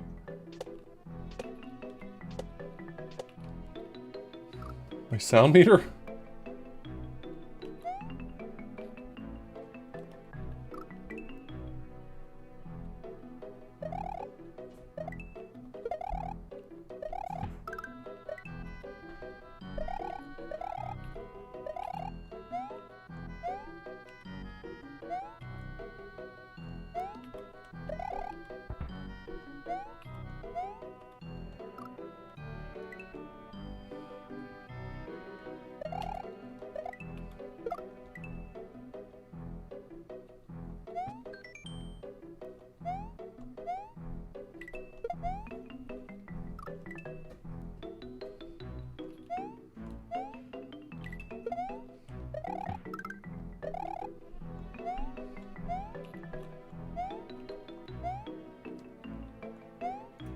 It is very interesting to think about how to be more economical with my actions and to minimize types of actions that feel problematic.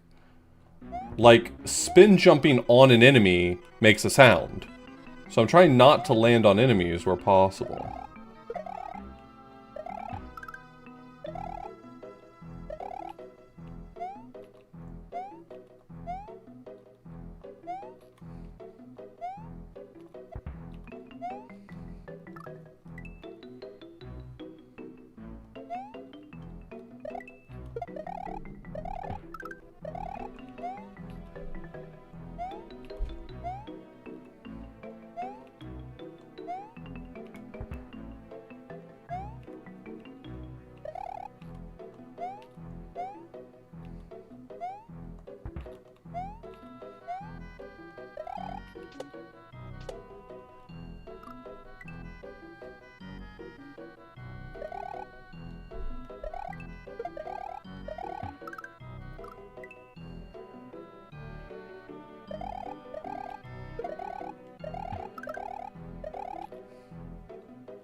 I have no idea how tight this level is either.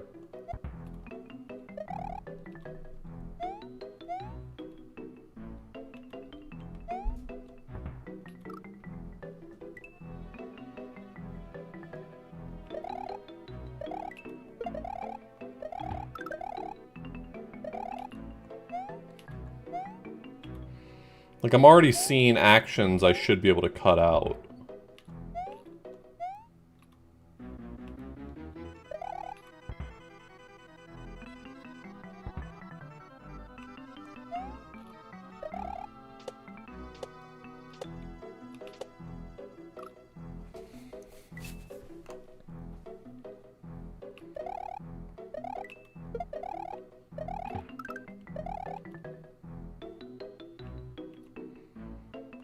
I'm really glad that there's no leaderboard for this level, because that's exactly the sort of horse shit I would get fucked by.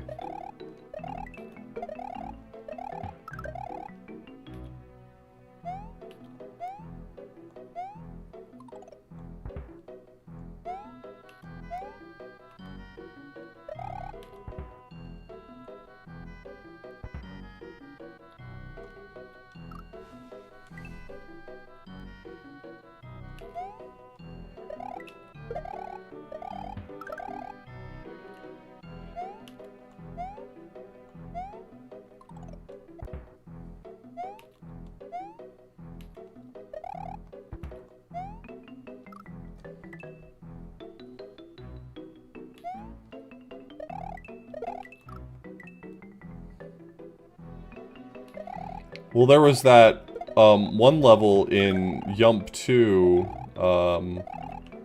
Mountain of Avarice. I think that was what it was called. That I got entirely nerd sniped by.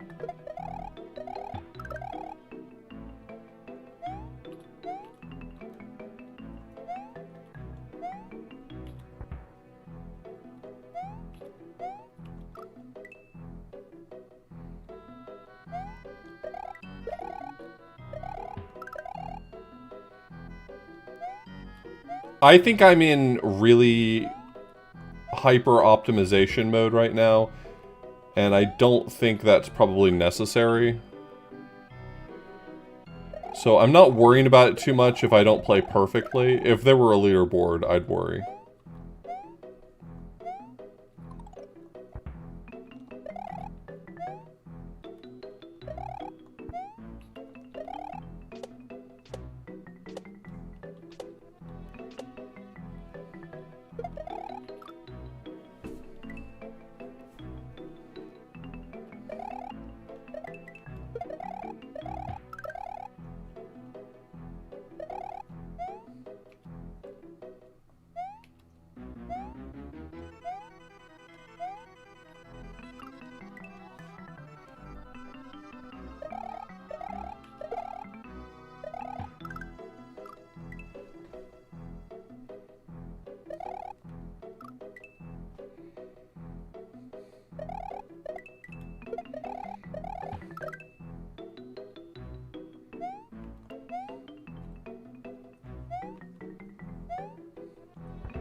Okay, I was curious what the lose condition was. Like if you just died on the spot.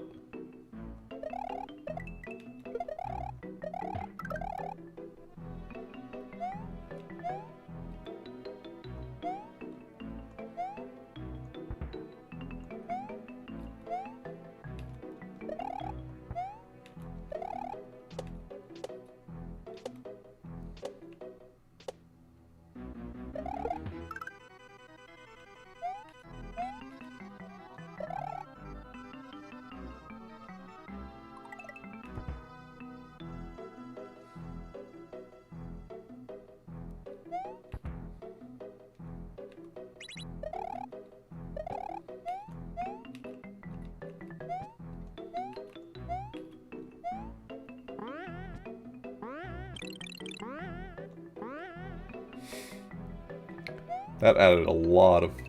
Oh, God. And there it is. My death. Whew. Okay.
Yeah. Yeah, I'm also starting to feel like this might demand a little more optimization than I was originally anticipating.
My theory is that this part's going to be extremely tight.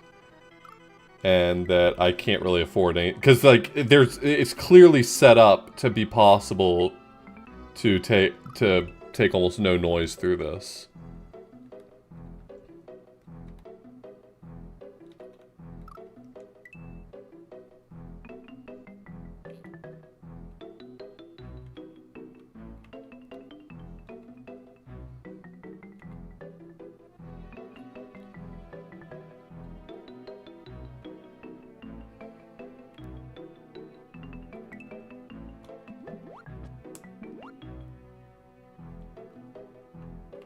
No. God, stop! You motherfucker!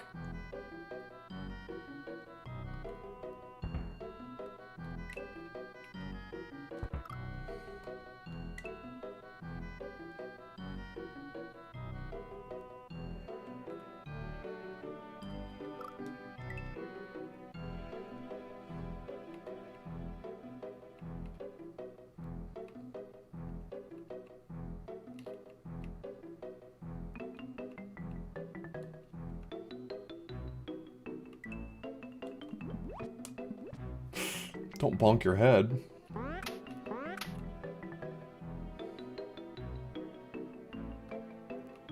These are spaced wrong now. God damn it.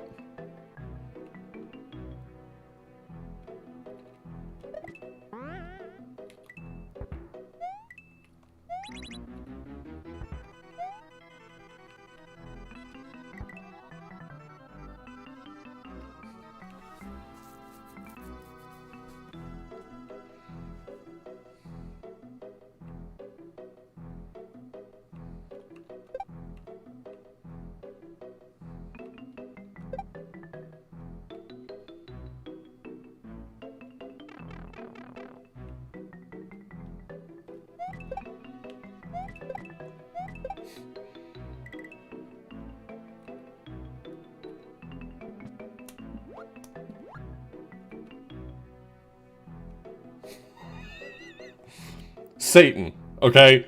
It's Satan is who made this.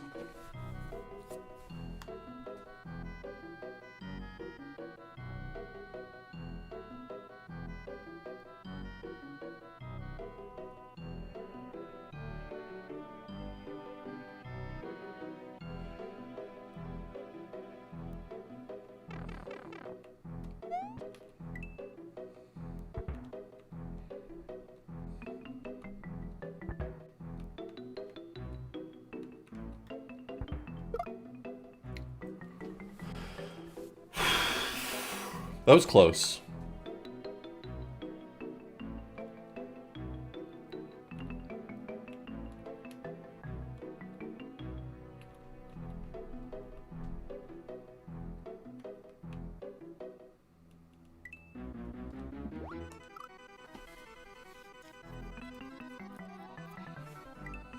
When I swim in the water, I need to be a lot more mindful about not bonking my head on the ceiling. Because that's adding noise that I didn't consider when I was starting this. But it now seems obvious.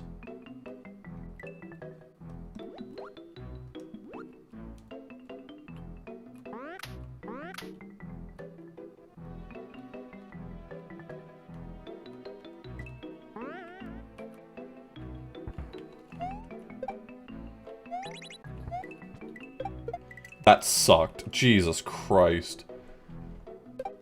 I really shit the bed on that one.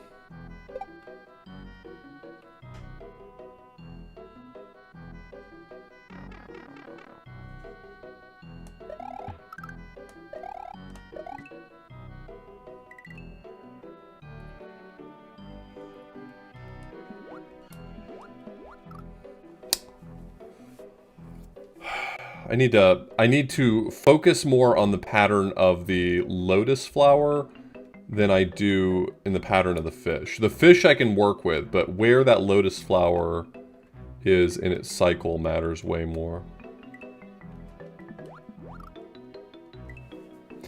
It's really absurd, but I really love this level. This might be my favorite level so far. It is very challenging, and I definitely agree in many ways. I think it's frustrating, but it's fascinating. Yeah, it definitely ties into my sicko optimization bullshit.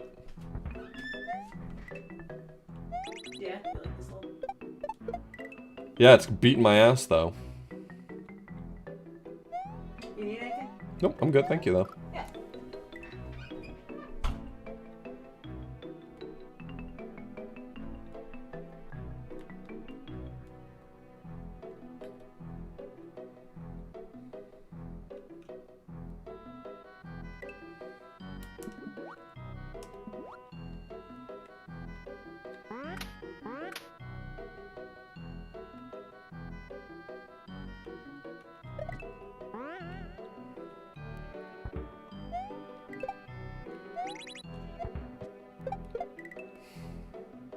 I need to do a better job there.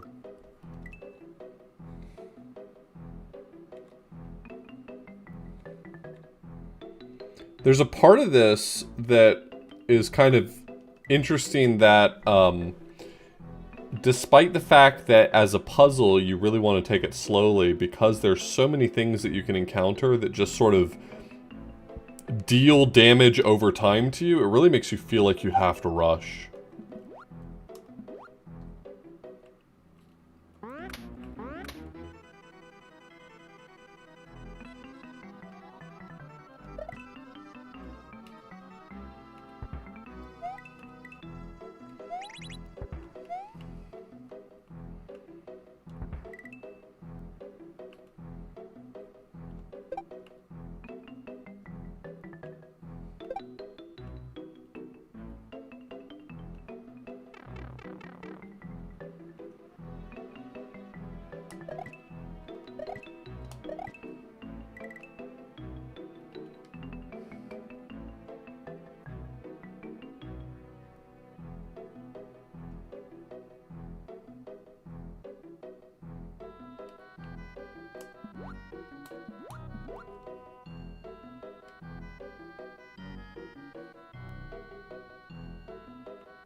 Well, that killed me. Yeah. Those coins were definitely more than enough to kill me, but, I misplayed the fish and panicked.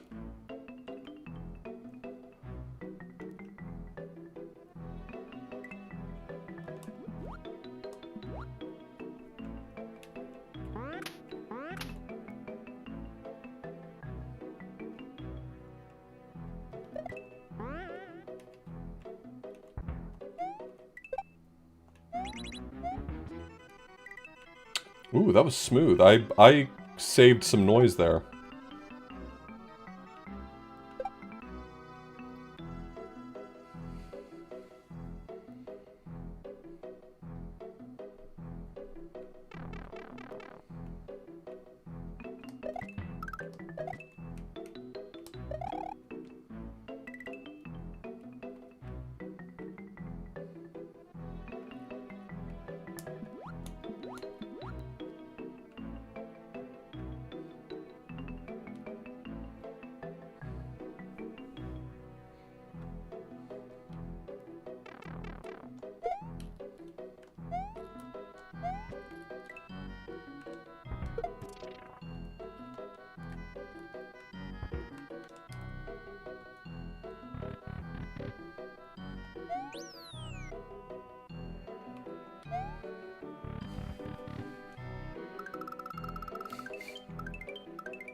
Oh, you're on a timer. Oh my god, that's what a genius way of doing this. Holy shit.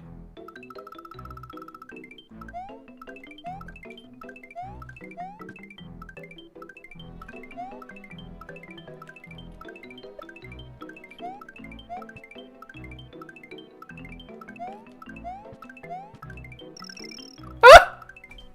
I missed the first one. God, This is definitely my favorite level so far.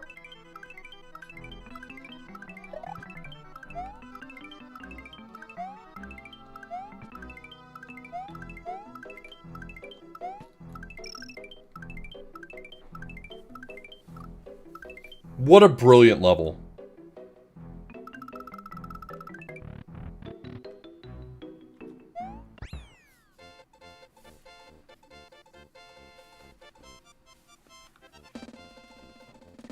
Genius.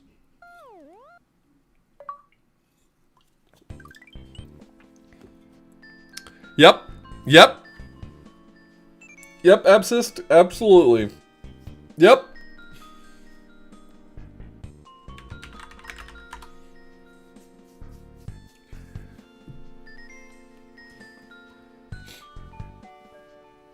Incredible level. I can't sing its praises enough. What an incredible level that was.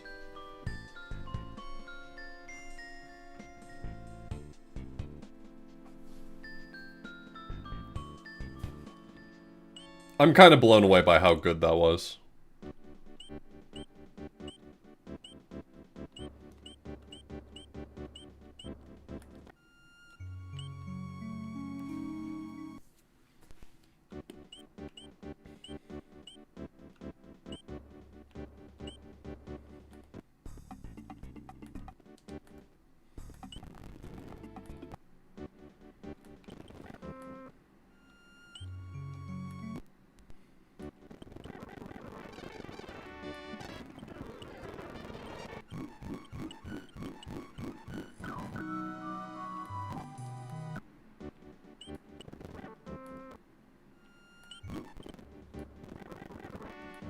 I've lost some levels. I don't remember where they are.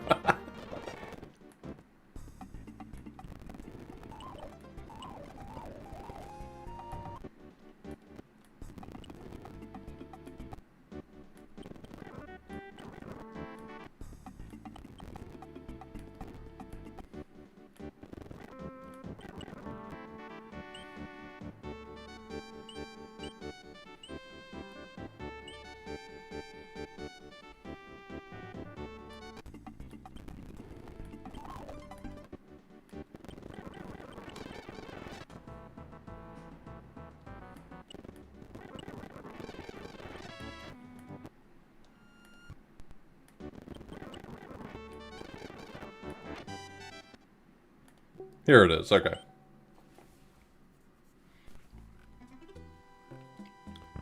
Think I have enough for the last level? Wasn't it 15, I think?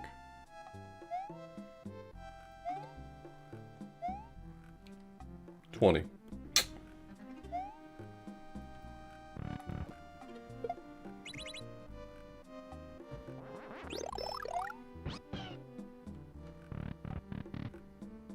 Well, don't I have egg on my face?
Rushed.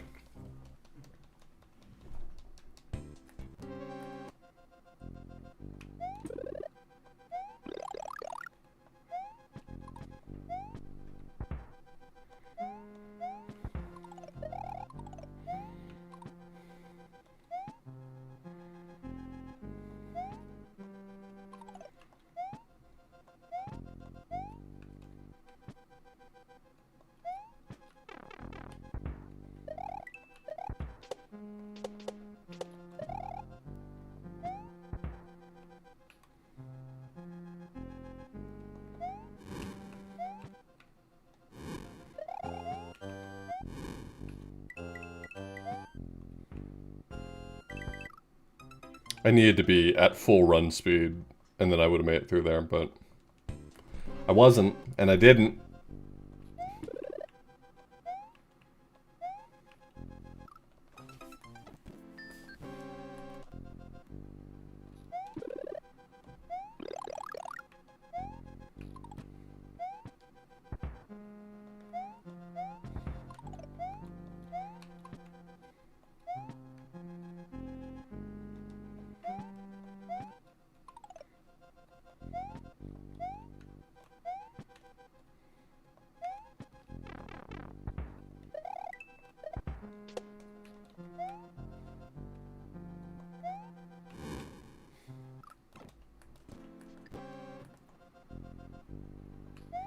Bum bum.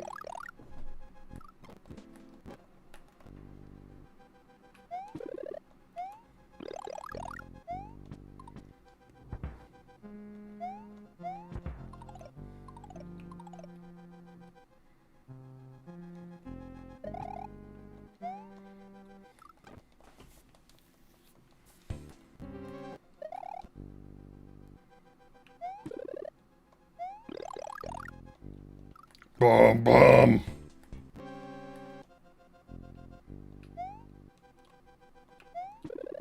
If it wasn't obvious from watching, the gimmick in this level is slippery?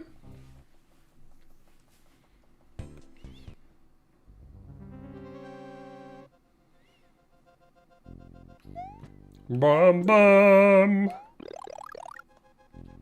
Bum bum. Bum bum boom bum bum.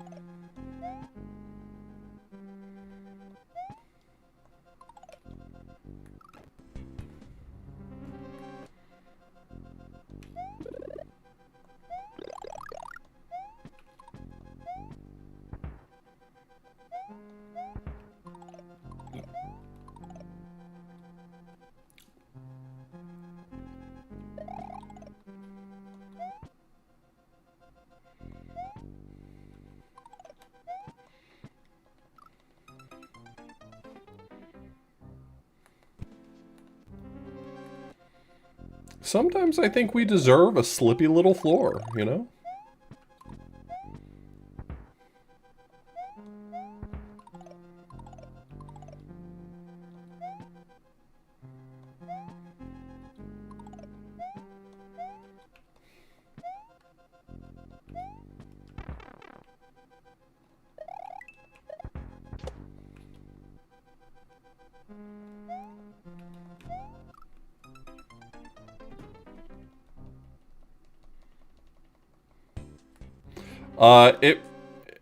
Having just played back-to-back two incredibly,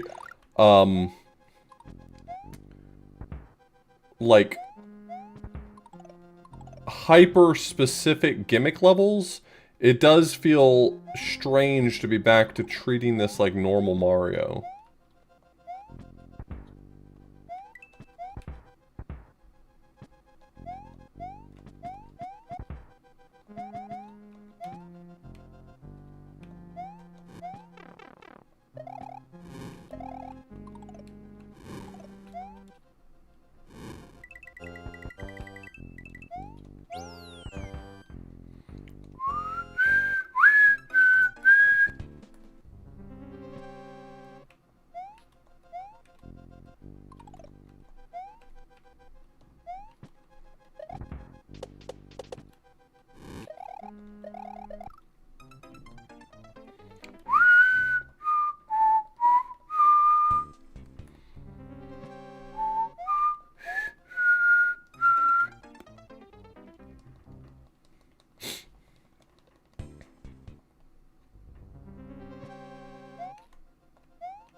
Oh, you got me.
So you made it hard to stick the landing. Cool.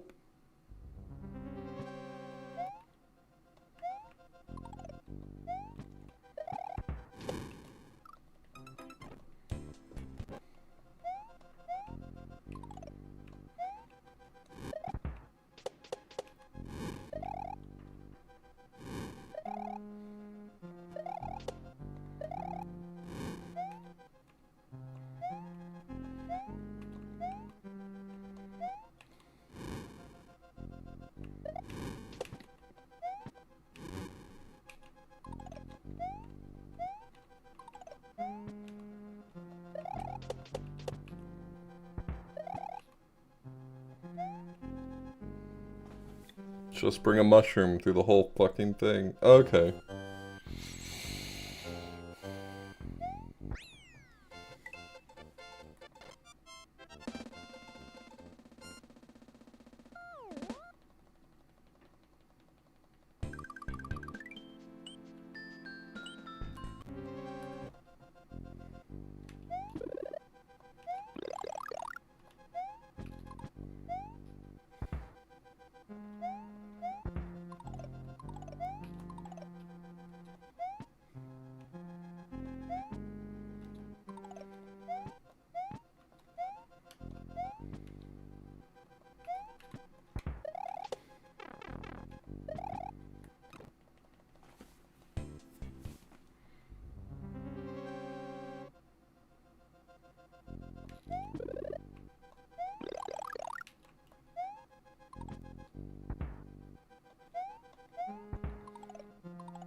Getting a mushroom all the way through this level is going to be an ordeal.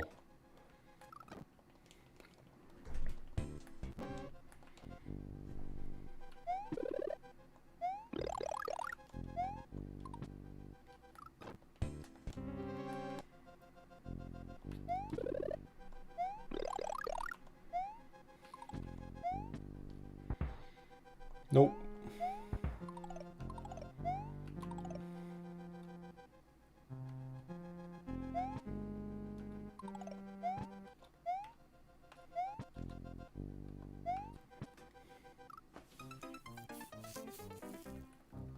Boo-doo-doo-doo-doo.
There's a lot of stuff here where I don't know how I would get through with a power-up.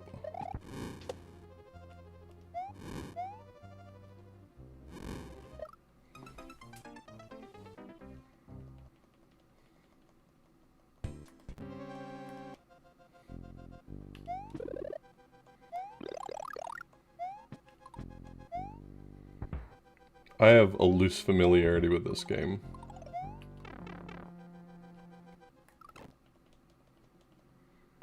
I imagine that would get stripped from me. Because it strips your main power-up, so I don't see why it wouldn't strip your backup power-up.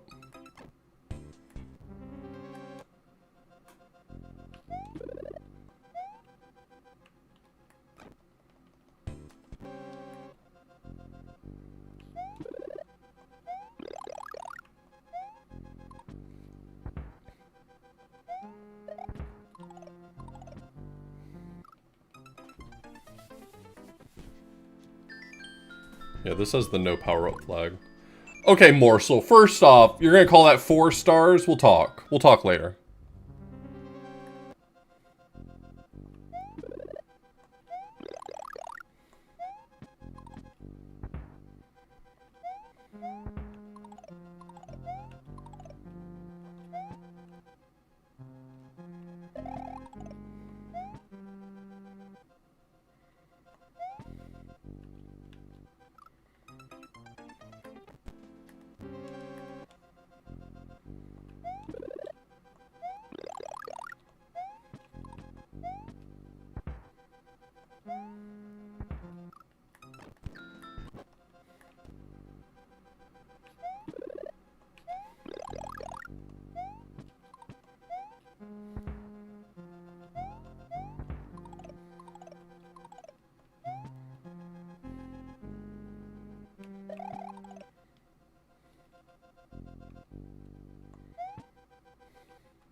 That bone fucked me up.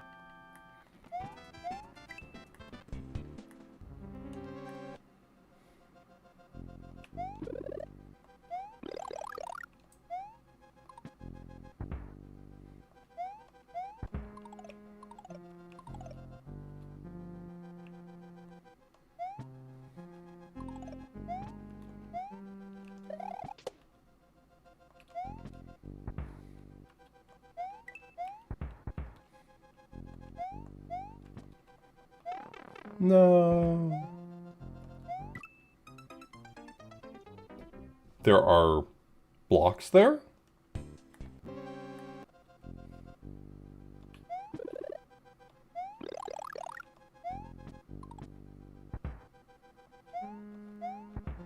Well, I know we have a tendency to refer to invisible blocks as Kaizo blocks, but I think those are helpful.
Alright, that's fine. I'm gonna continue playing through this as if I was big. So I'm not gonna... I'm gonna treat this like I'm big to practice anytime I make it that far.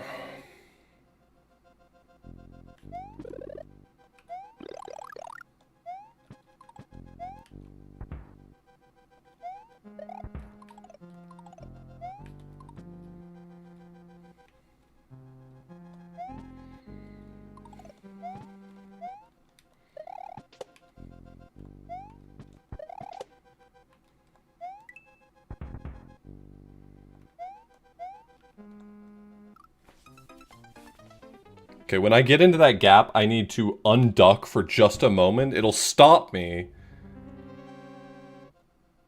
Because I'll go into like a clipping state. And that'll prevent me from sliding any further.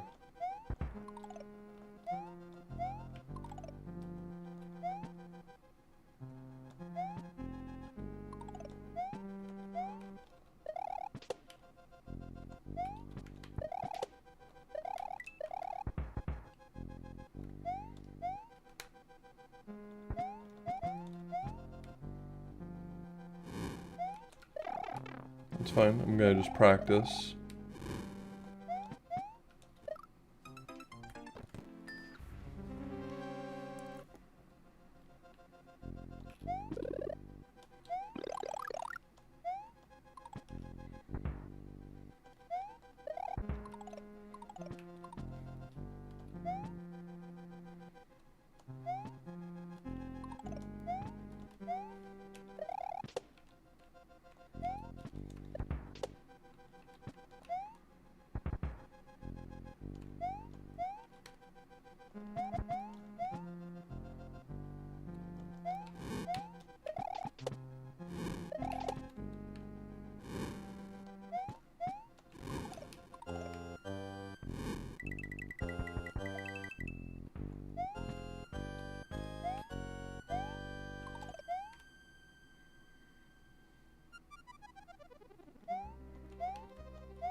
Okay, I'm gonna just keep going as long as I can. Okay.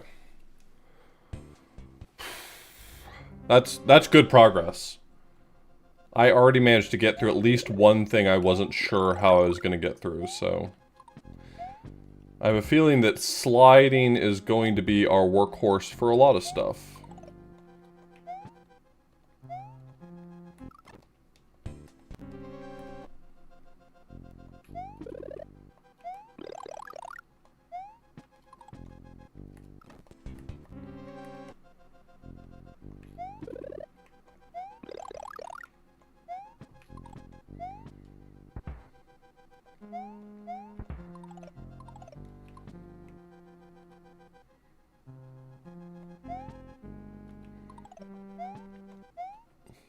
I do not have infinite lives, but there is no penalty for gaming over.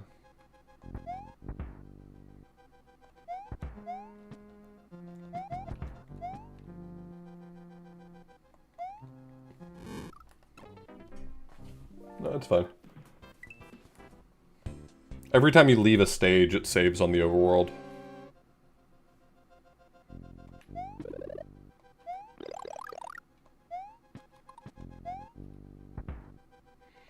This game does have a life farm you can use if you want to, but once I realized gaming over has no penalty, I didn't see a reason to engage with it.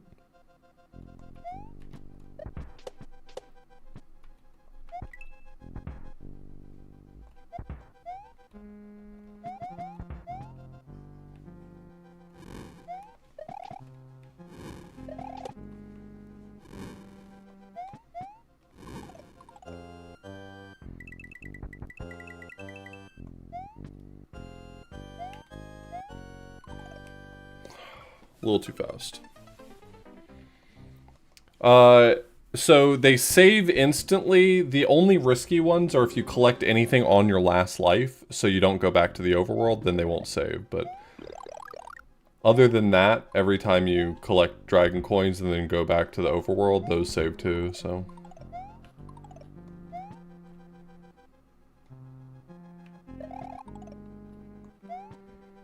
But I have lost a dragon coin or two a few times to that, so. It ain't nothing.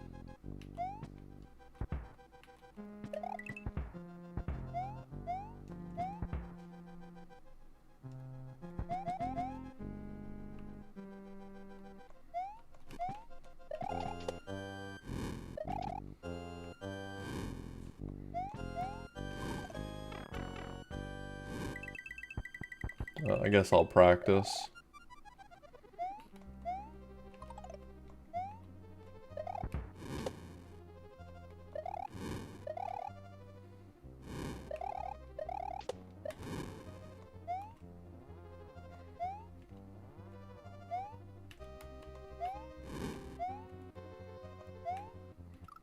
Why are you doing this to me?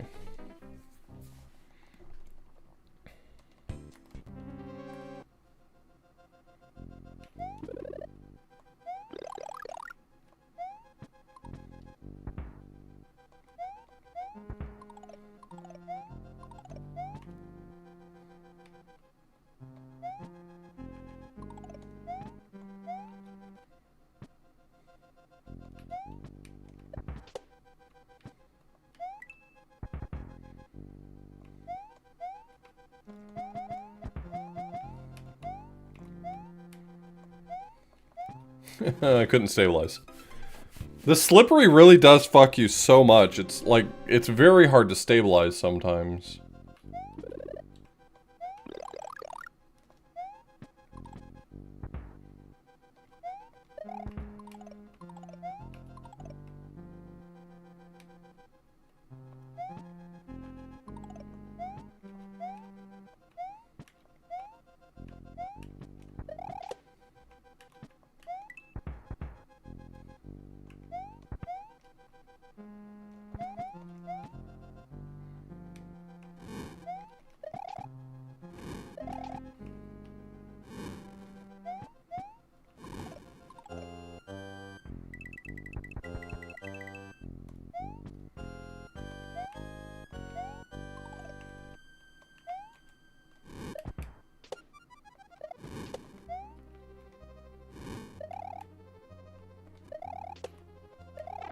No. It's fine. This section definitely needs practice. God, getting past that is killing me. Literally.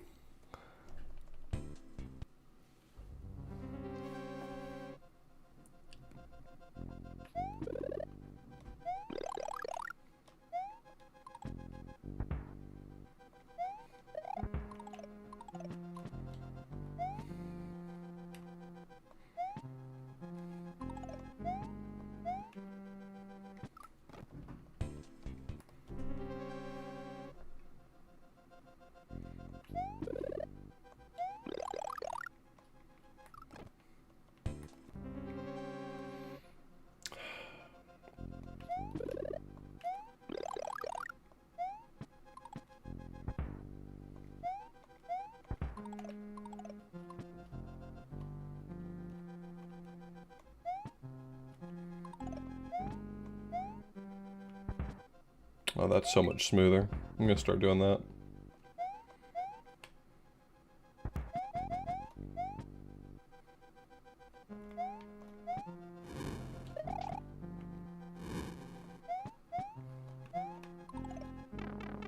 Well, that sucks, but that's fine.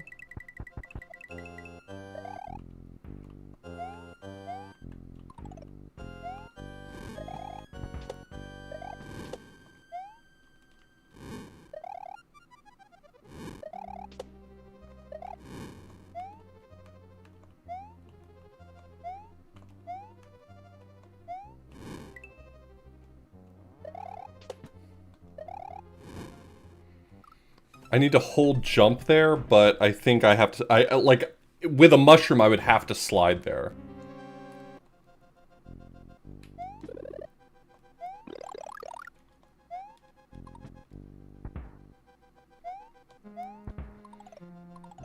but I wasn't holding B, so I think that was my issue.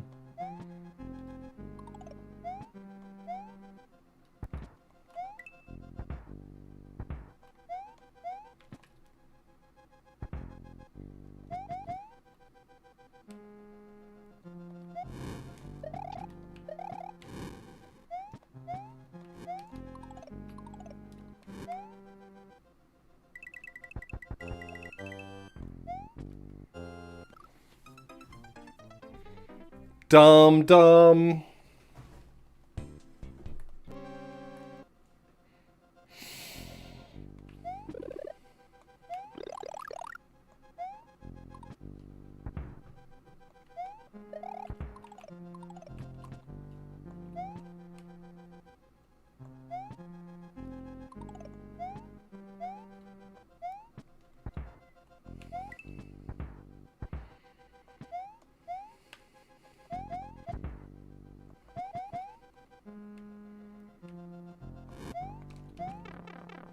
Tried to spin.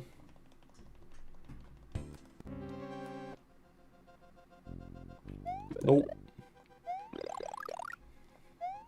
It wouldn't make sense if you could anyway. The whole point of the secret exit here is to get this mushroom from the very beginning of the level to the very end of it.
Yeah, I just jumped right into that. Anyway, we'll practice.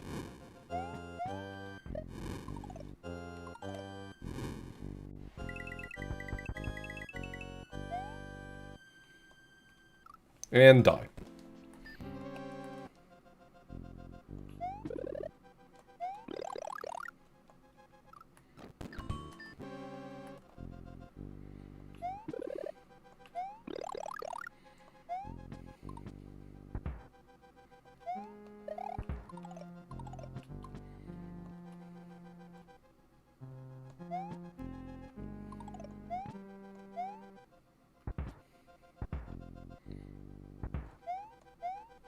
Good night, Borsley.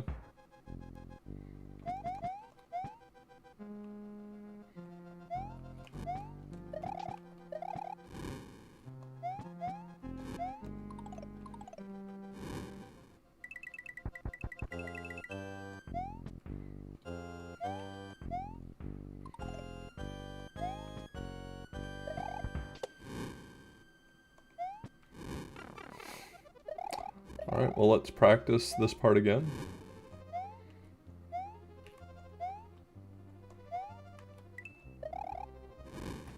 I rushed that for no good reason. I did want to test the part after it, but I think I'm starting to get into a rhythm there where I understand it, so it's not too bad.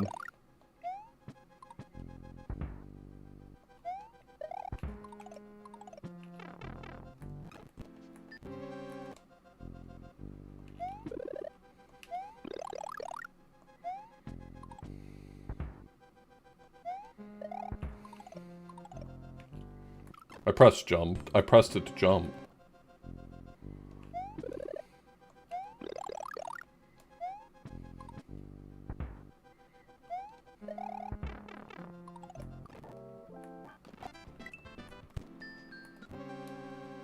Alright, back at it. Let's do it. This is the one. I feel good.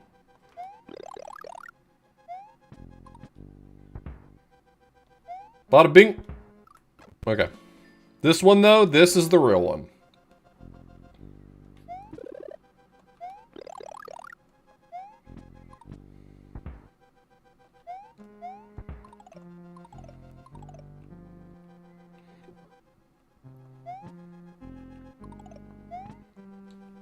Next one for sure, though.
I just needed to hold B. But my instincts got the better of me, and I pressed B because I wasn't holding it, and I didn't have, like, a backup strategy in my head. But that's the furthest I've gotten the mushroom. That is a personal best, for sure.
My guy! We did it.